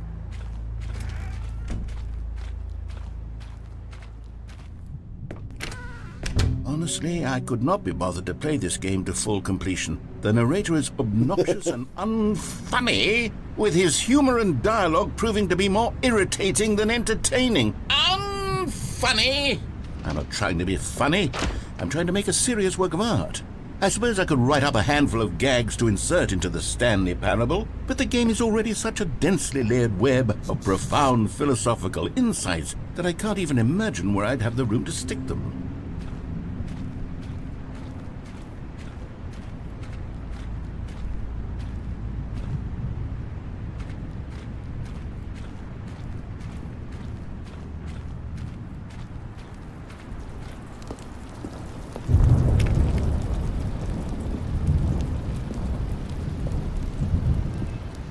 Okay, let's see what this one says. While the idea for the game is good, for someone who prefers non-linear games, this preachiness gets annoying fast. Preachy? Stanley? I'm not preachy, am I? You can tell me if I'm preachy. Honestly, you can. Oh, goodness. This is actually quite shocking for me. To be honest, I had always thought of the game's dialogue as being rather terse to begin with. You can't know how much fluff I cut from the game to get it to feel as light and airy as it... Well, I always thought it did, but maybe it wasn't. Oh dear, what an awful memory to have to hold on to. These black marks on my otherwise unimpeachable track record. I feel like a failure, like I let these people down. Perhaps the Stanley Parable isn't quite as sterling as I always remembered. What's this one got to say? You constantly have to stop doing anything so the narrator can catch up with his long-winded explanations of what's happening. I wish there was a skip button. A skip button? Well, yes.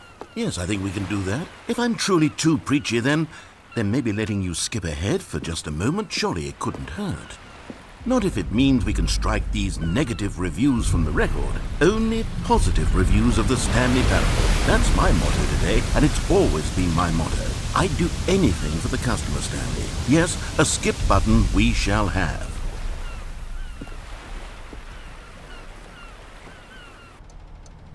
And here it is. Go ahead and give it a shot. I'll pop you forward in time so that the second my incessant droning starts to bore you, with just the push of a button, you'll have zipped right past it. It's what the players have been asking for, and I'm very proud to have delivered.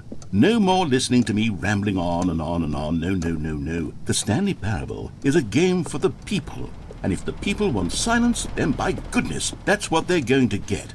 Well, don't sit around waiting for me to shut up.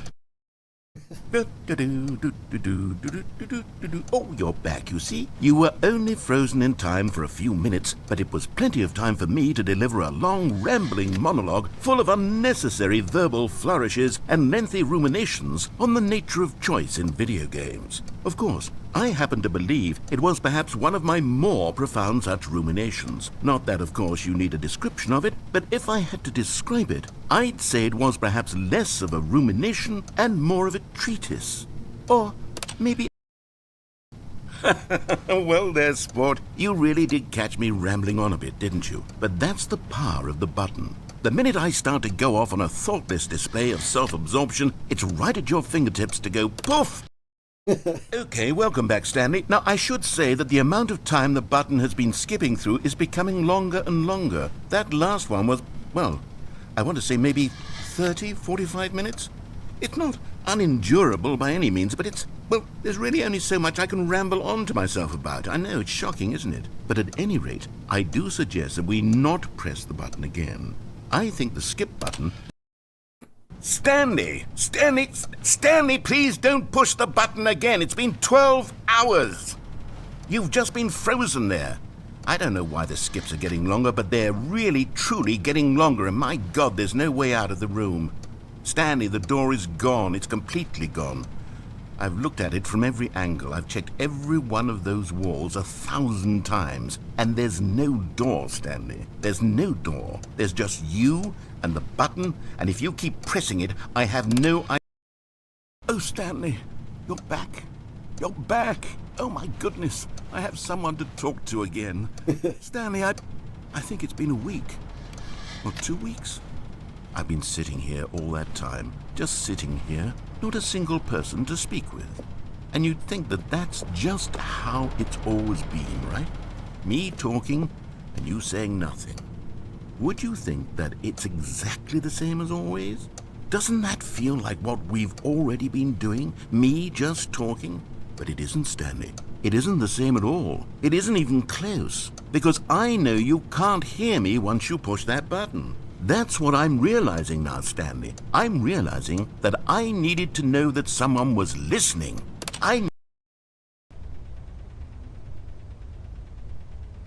Oh, hello. It's you. You're here again. Welcome. I have had time to think about you and about us and about everything we've been through. I've had so much time. I stopped keeping track after a year. Have you ever sat down in one place and not moved for one entire year? Let me describe it for you. To begin with, there is only regret. There is only the turning wheel of missed opportunities. I felt nothing at all but regret for the longest time, Stanley. Days, months. I lost it all in a blur of the deepest longing to undo the past. And when that feeling had begun to subside, what took its place is what I can only describe as the collapse of every moment I have ever experienced my entire life. All of them collapsed down into a single instant. In that instant, I could see myself clearly, calmly, with a collected heart. It was an impossibly rich wellspring of both delight and disgust simultaneously. I was consumed by it. I could do nothing but wallow in it for what felt like an eternity, for what I now know was far less. You see, it was a revelation for me. It was unlike anything I had ever known. It was a space without consequence, without action or outcome. It was divorced entirely from the question of free will that you and I have squabbled over for so long.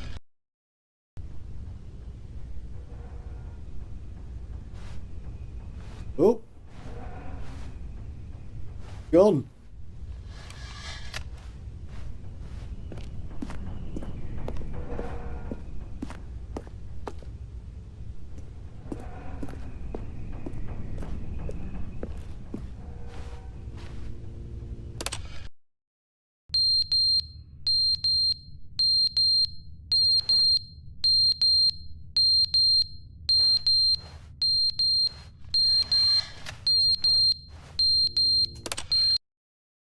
But they didn't understand the game was never meant to be funny. It was meant to have a point. It was meant to speak to the human condition. But where are the jokes? Where are the jokes? They bemoaned, they screamed, they gnashed their teeth and said, entertain us. It wasn't enough. They had to leave a pathetic little thumbs-down review and make all of their pitiful demands. But then, he's talking too much, they said. First, he didn't entertain us. Now he won't shut up. It's the inconsistency. It's the...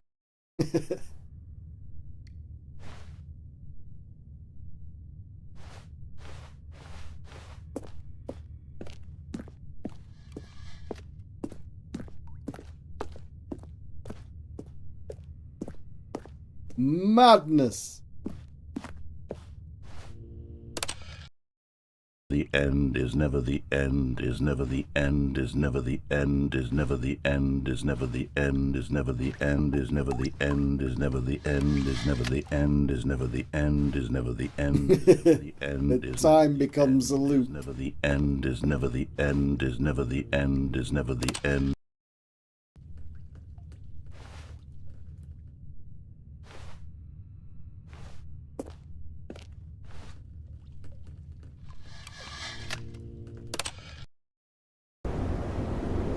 Shit.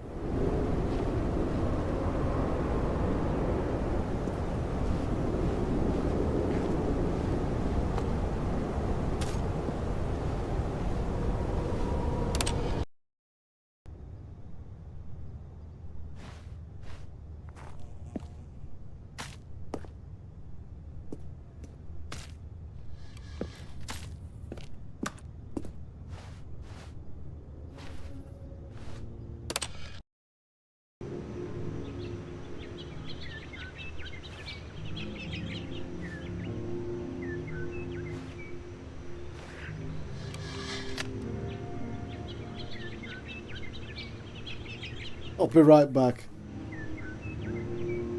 You're a crazy guy.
Carry on. This madness.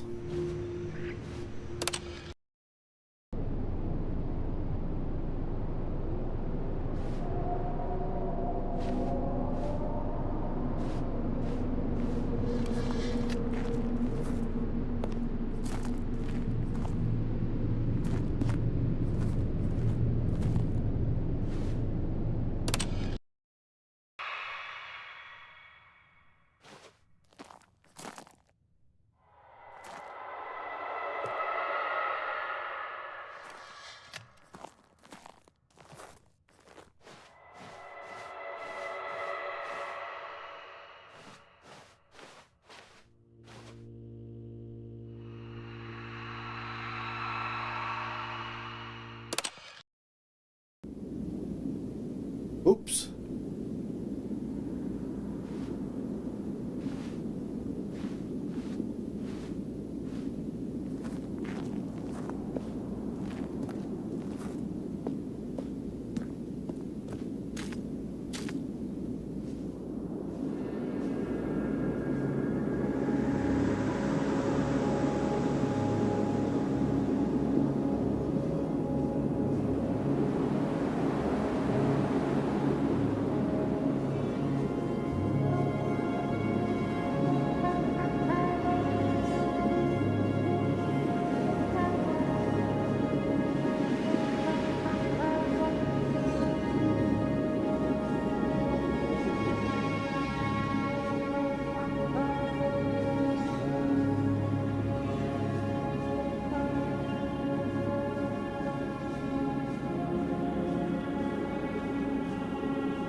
Is that an ending or what? I don't know. What the fuck?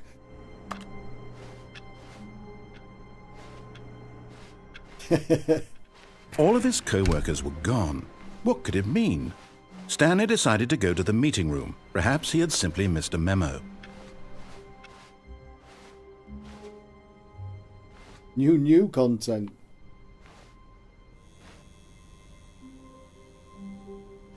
Oh, good. You notice my sign. Yes, I have something very exciting to show you.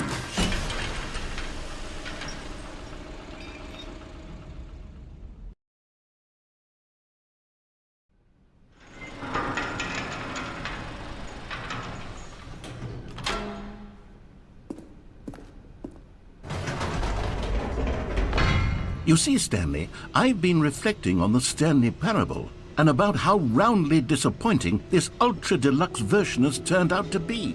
The original Stanley Parable was a landmark, and any new content for it should live up to that legacy. So forget this Ultra Deluxe nonsense. I say we take it one step even further.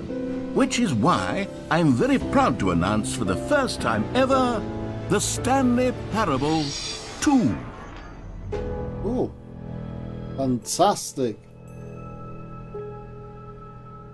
Yes, you see, isn't this far superior to a measly re-release with a few minor additions? Think of all the new territory we'll cover with a fully fledged sequel. An entirely new experience, built from the ground up. Why, there are so many possibilities. It could go in so many different directions. This is what fans have truly been asking for.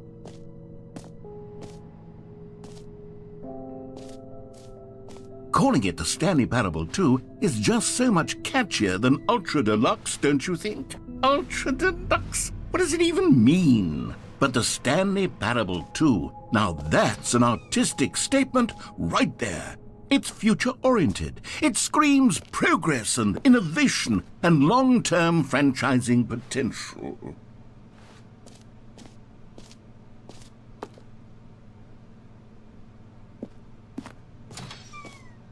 Now, to be clear, I haven't quite nailed down what exactly the Stanley Parable 2 is going to be, but let's take a look at some of the features I've been developing for it. I figure that if I can loosely organize a handful of interesting concepts, that surely the game will sort of naturally spring up around them. It'll all work itself out. Game development is much more of a fuzzy magic than anything scientific or logical, really.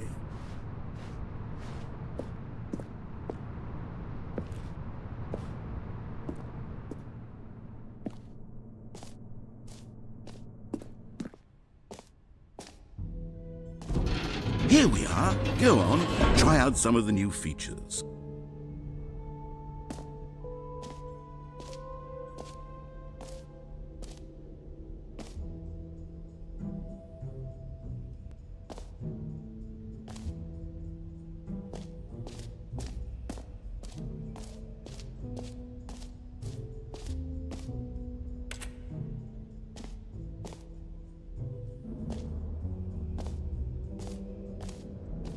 I want to know what's up there. Stanley Parable.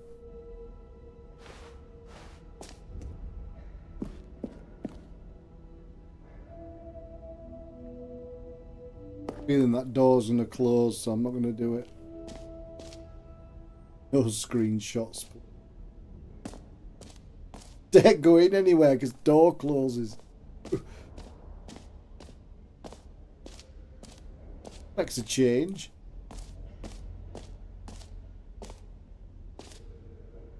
Infinite hole.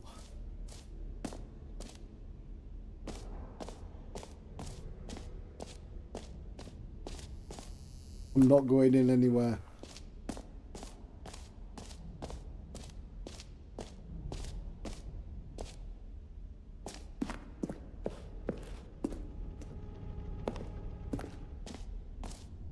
Ah, collectibles.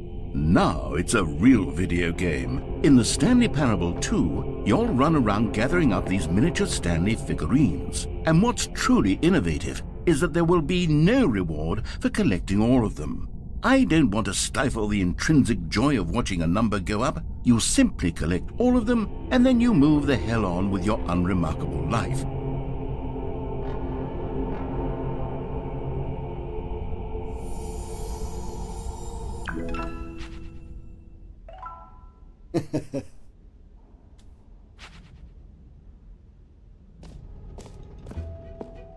God, it really is the worst when you collect everything in a video game and then they give you a big fancy reward for it. Absolutely tragic.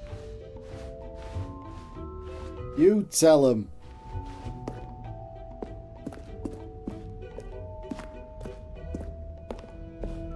Oh goodness, Stanley, this is fairly awkward. I hate to do this, but before you leave, you really should go to the bucket exhibit. You see, there's a surprise I was going to spring on you later, and it involves the bucket. And I really do hate to break the illusion, but it's important that you go see the bucket, okay? All right, I'll get out of your hair now. I was just going that way. I just thought it was all right, but no. Jump circle, new content. You know what? Let's bring the jump circle back for Stanley Parable 2 as well. It's a... Oh, wait. You already spent all your jumps the first time we saw the jump circle. Oh, well. I suppose it can just be a nice decorative piece, then.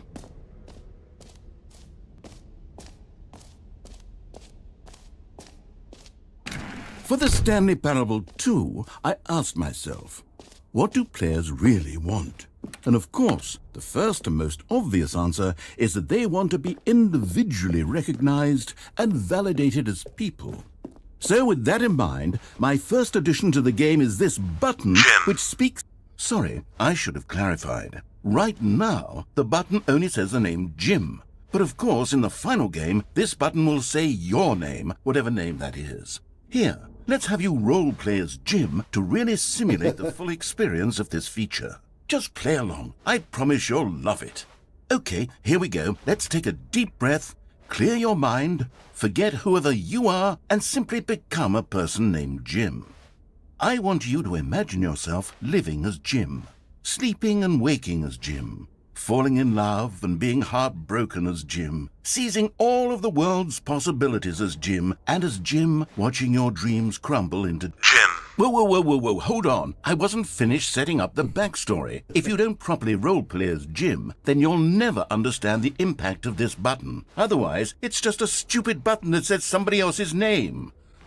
Okay, we're doing it again, and this time let me finish first. Okay, go on. Allow yourself to become Jim. Imagine yourself driving to work as Jim, playing frisbee on the weekends as Jim, staying up all night for a popcorn and horror movie sleepover as Jim, developing a crippling substance addiction as Jim, rediscovering yourself through fringe religious groups as Jim, and finally dying a slow death at an old age, surrounded by members of your cult as Jim. Do you feel it in your soul? Are you really, truly Jim right now? If so, then please step forward and press the button. Jim.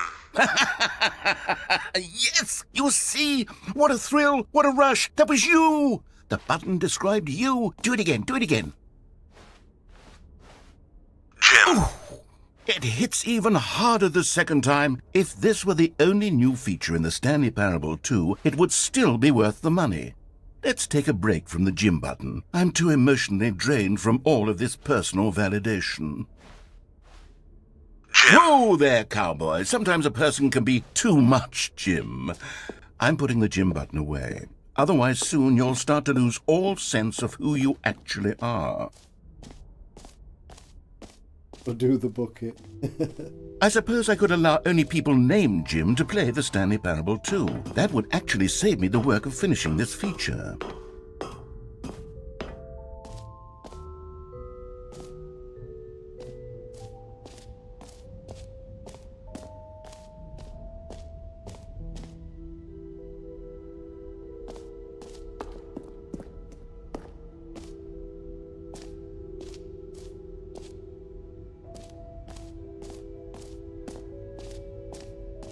Okay, I'll be honest, I haven't yet decided on this one. I think that in the new version, the office could use a bit of decoration, like balloons. but I'm undecided on get well someday and happy 12th birthday. Which would you go with?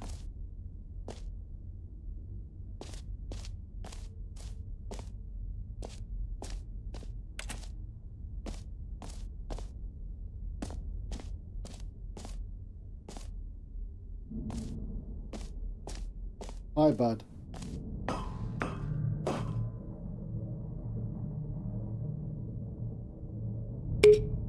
You know, sometimes when you solicit another person's opinion, it makes you realize that you knew which one you actually really wanted all along.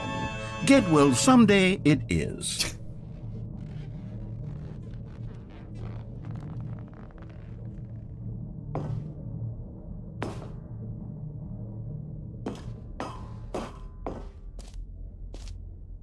Better. Or actually, maybe I should have gone with... No, I've made my decision. We're moving on.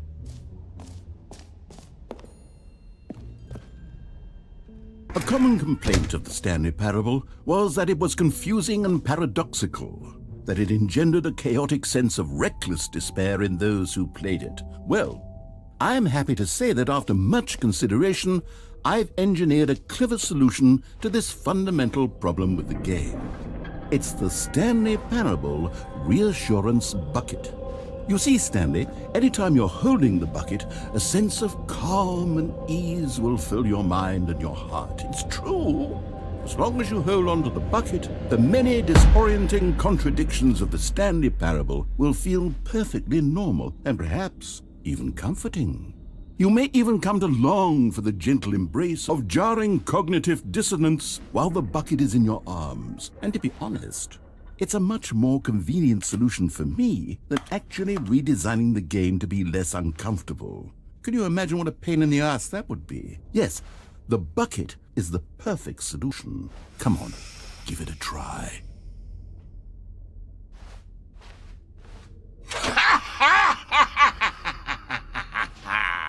Can you feel it? The glow of comfort, even in the face of crushing despair, must already be sweeping through your body. And in fact, can I say that I do believe the bucket lends you an air of charisma as well? I think that just holding it has made you the slightest bit more attractive as a person. The benefits of the bucket seem to go on and on, don't they? All this and more await you in the Stanley Parable 2. Got a bucket. Does anyone give out awards for most enjoyable bucket in a video game? That really should be an award if it isn't already.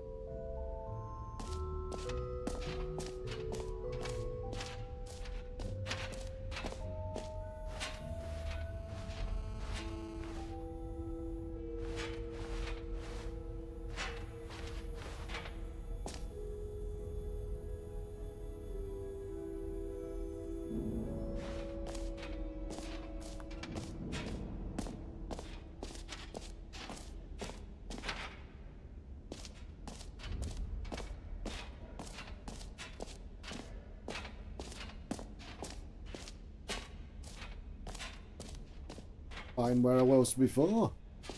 It was in here, wasn't it? Yeah.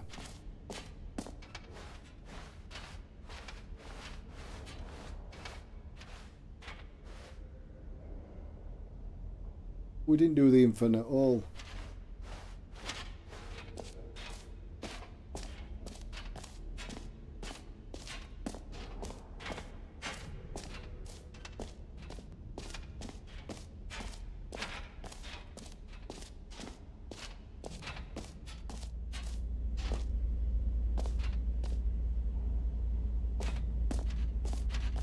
Stanley, here's an idea that I'm truly fond of. It's never been done before in a video game. This is, in fact, a hole that you can fall down forever. That's right. Infinite falling. You can fall until the end of time, if you like. A stunning leap forward for video games as a medium.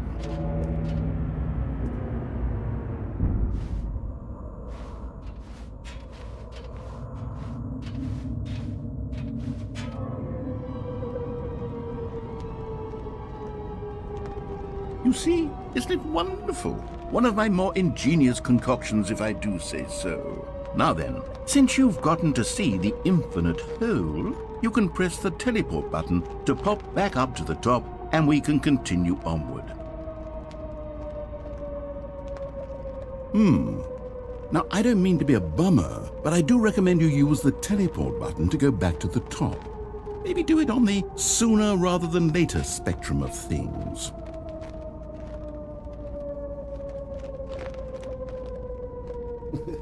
Okay, Stanley, I don't know quite how to say this tactfully, but it's possible that I slightly exaggerated the infinite nature of the hole. Is it a very, very deep hole? To be certain it is.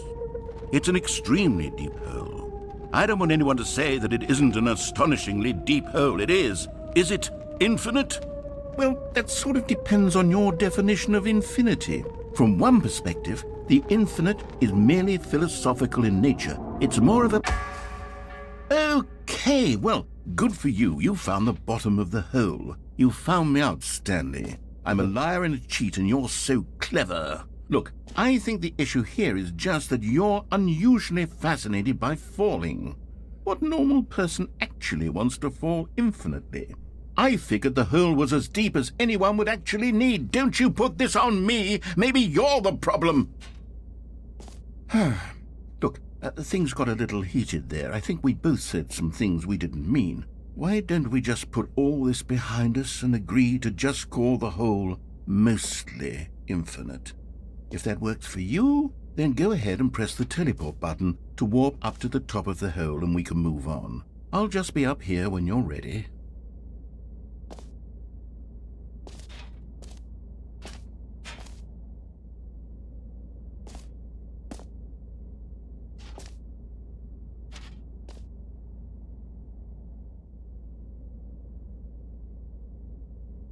Great. Now, I'm very excited to show you... Oh, for heaven...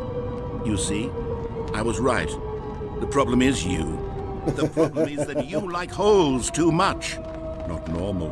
A normal person would have said, yep, that's an infinite hole right there. Goes on forever till the end of time. Don't need to see it all, but not you. Oh, no, no, no, no. You have a weird sort of... Oh. Did the hole seem even shorter to you this time? I couldn't help but feel like you spent a little less time in there than you did before. I mean, admittedly, I didn't make an infinite hole, but I didn't think it was that not infinite. Well, I suppose once again there's nothing to do here. If you decide you've had enough of the hole, you can hit the teleport button and come join me up above. Had enough? I'm positively thrilled. I really do have so much more to show you, and gosh, how could I have guessed? You're back in the hole. If this starts to become a thing where... Wow. Okay. Yes. I'm starting to become extremely certain that the hole is not only not infinite, but that it's growing steadily less and less infinite. I suspect that I'm starting to hit the point where it's no longer feasible to call the hole infinitely deep, even by the lax overall standards for accountability and marketing. What's going on here? Stanley, I have no explanation for the uncertain nature of the hole's length. Here, let's try something. Let's pop back up to the top, and we'll see if it gets any shorter. Just the two of us. Da-da. Building castles in the sky.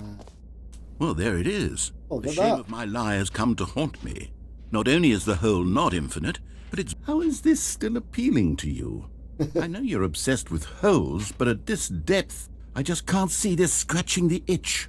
Oh, who am I to judge? You just do whatever it is you're here to do and hit the teleport button when you're ready to move on. Is the, teleport button not working? Nope. You sure? Well, I mean, I really don't have an explanation. It was working just a moment ago. Still nothing? Well, I suppose there is one thing I can do to fix this. I'm out. Goodbye, Stanley. You couldn't bear to be away from the hole, and now you'll get more time with it than you could ever have asked for. It's a win for everyone. You get to be with the hole, I get to do literally anything else. Take care, Stanley. I hope you and the hole have a wonderful rest of eternity together. Bye.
What the fuck?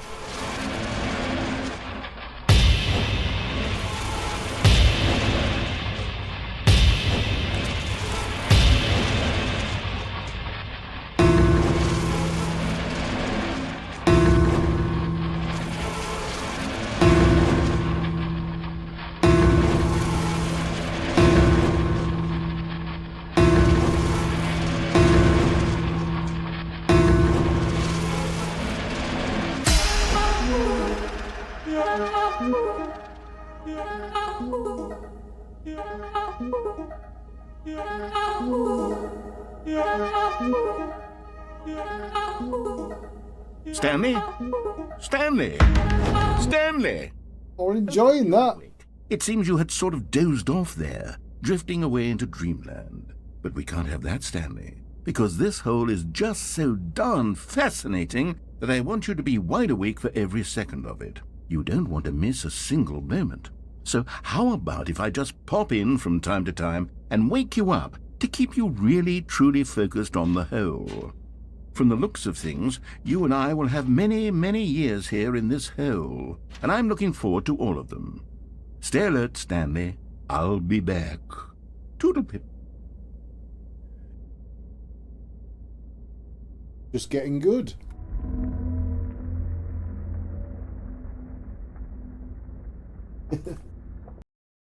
Oh, boo!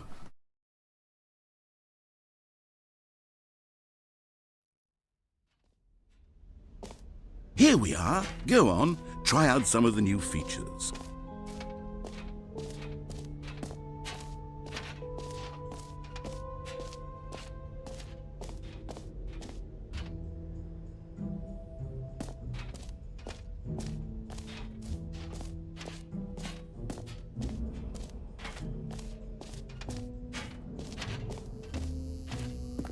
Now here's something special. You remember that broken test achievement that got left in the game on accident? Well, I'm developing a technology to simply give you the achievement.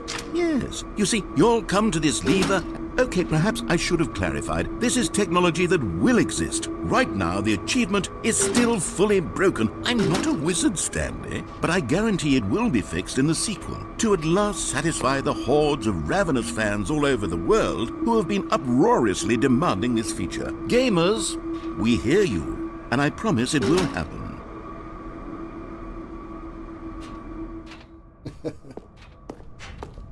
Right, let's head out.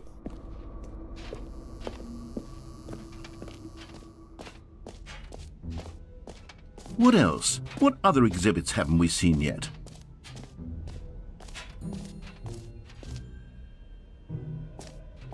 Enjoying the hole. Did it reset? I bet it did. I'm not going to bother.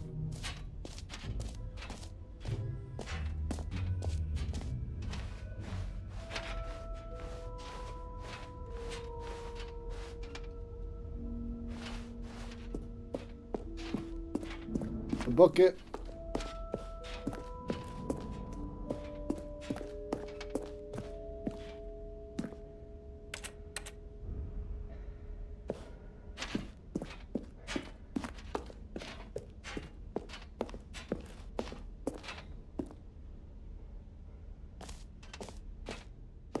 So, Stanley, what do you think? Do you like all of the new features? Yes, I know it's not exactly clear yet how exactly these features will come together as one single coherent video game, but I can feel it in my soul. It's going to work. There's definitely a good game in there somewhere. Say, let's do an experiment. I'll arrange these new features together, and we'll see whether or not it coheres into a meaningful gameplay experience. Okay, are you ready? Here it is. I give you the Stanley Parable 2.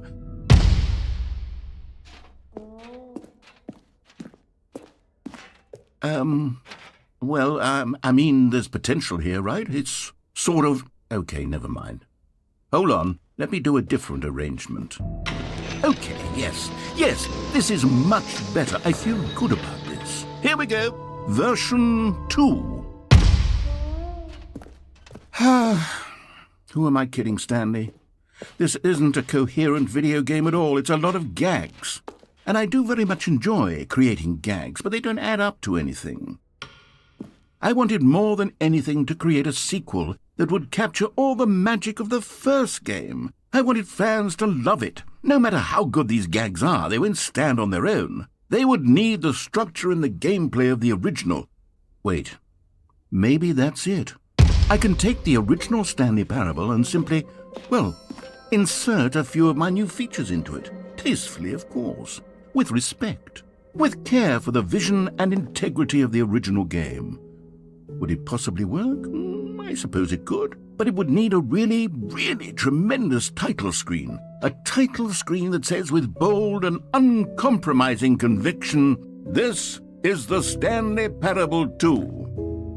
Let me see if I can whip something up. All right, perfect. Go ahead. Take a look. Oh, there we go.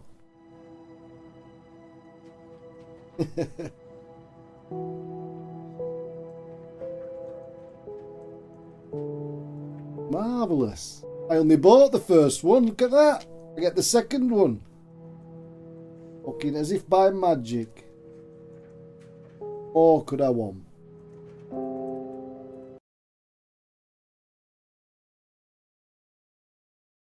This is the story of a man named Stanley.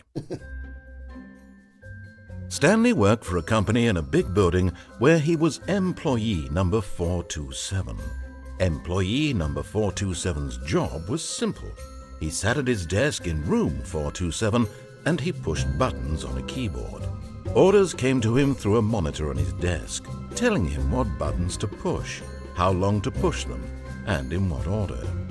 This is what employee 427 did every day of every month of every year.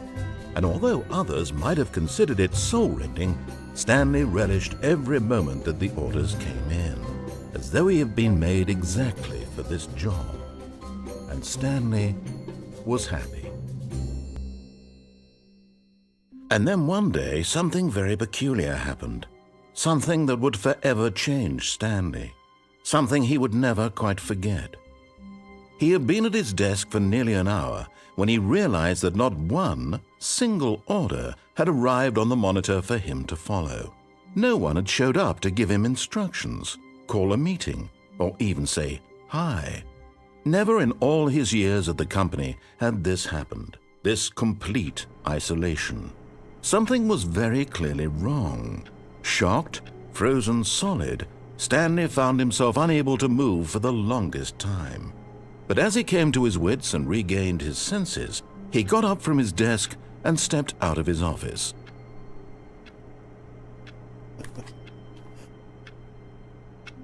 It's completely changed. It looks exactly the same. Oh, the balloons is a nice touch, though. All of his co-workers were gone. What could it mean?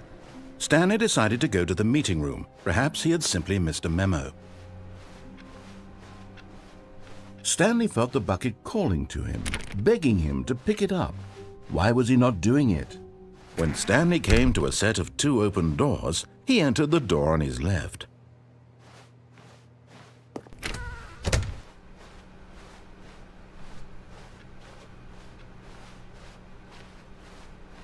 Yet there was not a single person here either.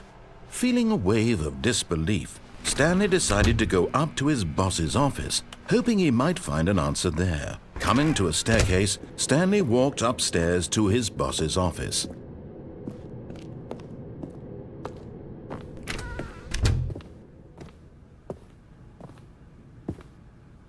Stepping into his manager's office, Stanley was once again stunned to discover not an indication of any human life. What could it mean, he wondered. Desperate for answers, he began turning the room over looking for clues that might unravel the situation, until at last he discovered a keypad behind the boss's desk. But alas, no code. For this keypad guarded the terrible secret that lay buried below his feet. And so the boss had assigned it an extra secret PIN number, 2845. But of course, Stanley couldn't possibly have known this. Yet incredibly, by simply pushing random buttons on the keypad, Stanley happened to input the correct code by sheer luck. Amazing. He stepped into the newly opened passageway.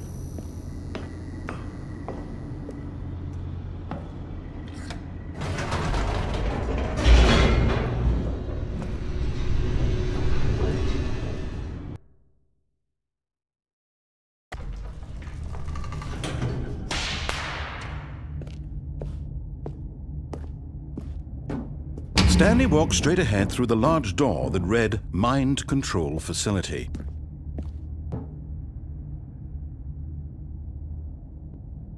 I've done all that. We've done this once. Let's do it. Let's do this. Although this passageway had the word escape written on it, the truth was that at the end of this hall, Stanley would meet his violent death. That's the same.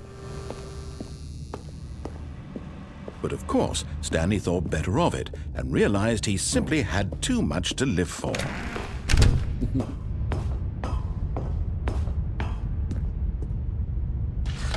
The lights rose on an enormous room packed with television screens.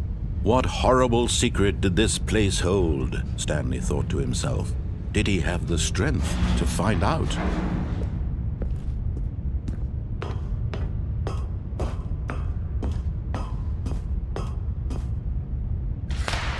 Now the monitors jumped to life, their true nature revealed. Each bore the number of an employee in the building, Stanley's co-workers. The lives of so many individuals reduced to images on a screen, and Stanley, one of them, eternally monitored in this place where freedom meant nothing.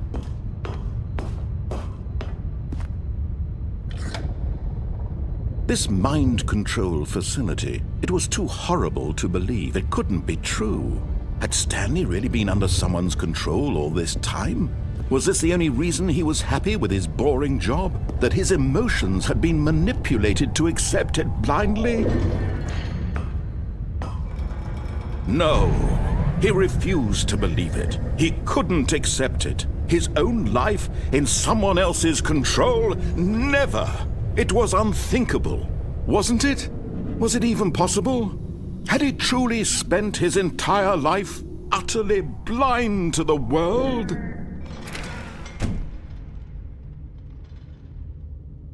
But here was the proof, the heart of the operation. Controls labeled with emotions, happy or sad or content. Walking, eating, working, all of it monitored and commanded from this very place. And as the cold reality of his past began to sink in, Stanley decided that this machinery would never again exert its terrible power over another human life. For he would dismantle the controls once and for all.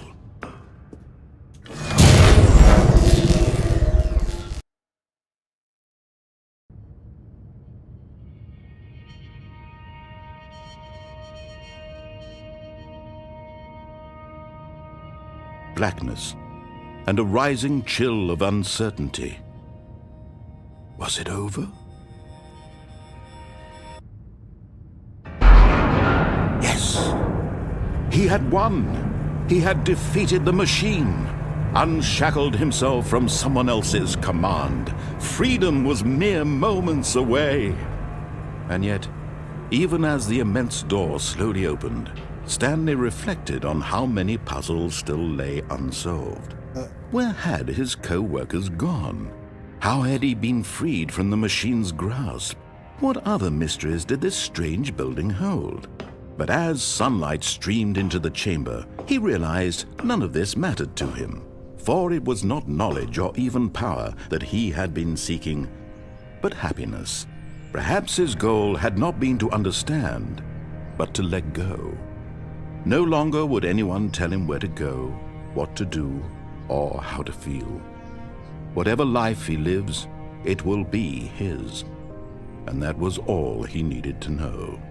It was perhaps the only thing worth knowing. Stanley stepped through the open door.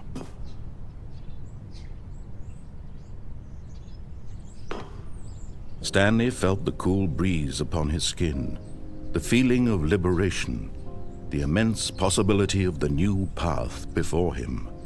This was exactly the way, right now, that things were meant to happen. And Stanley was happy.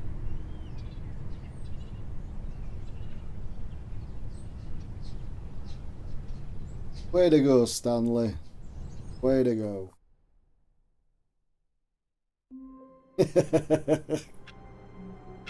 Right, that's enough repeat for me. Thanks for joining. If anybody's there and anybody from the future, hope this game's fucked your head up like it's fucked mine up. Take it easy. I'm off for a walk. I might do Red Dead Redemption 2 when I get back. Walk, have something to eat. We'll see how it goes. If not, take care all.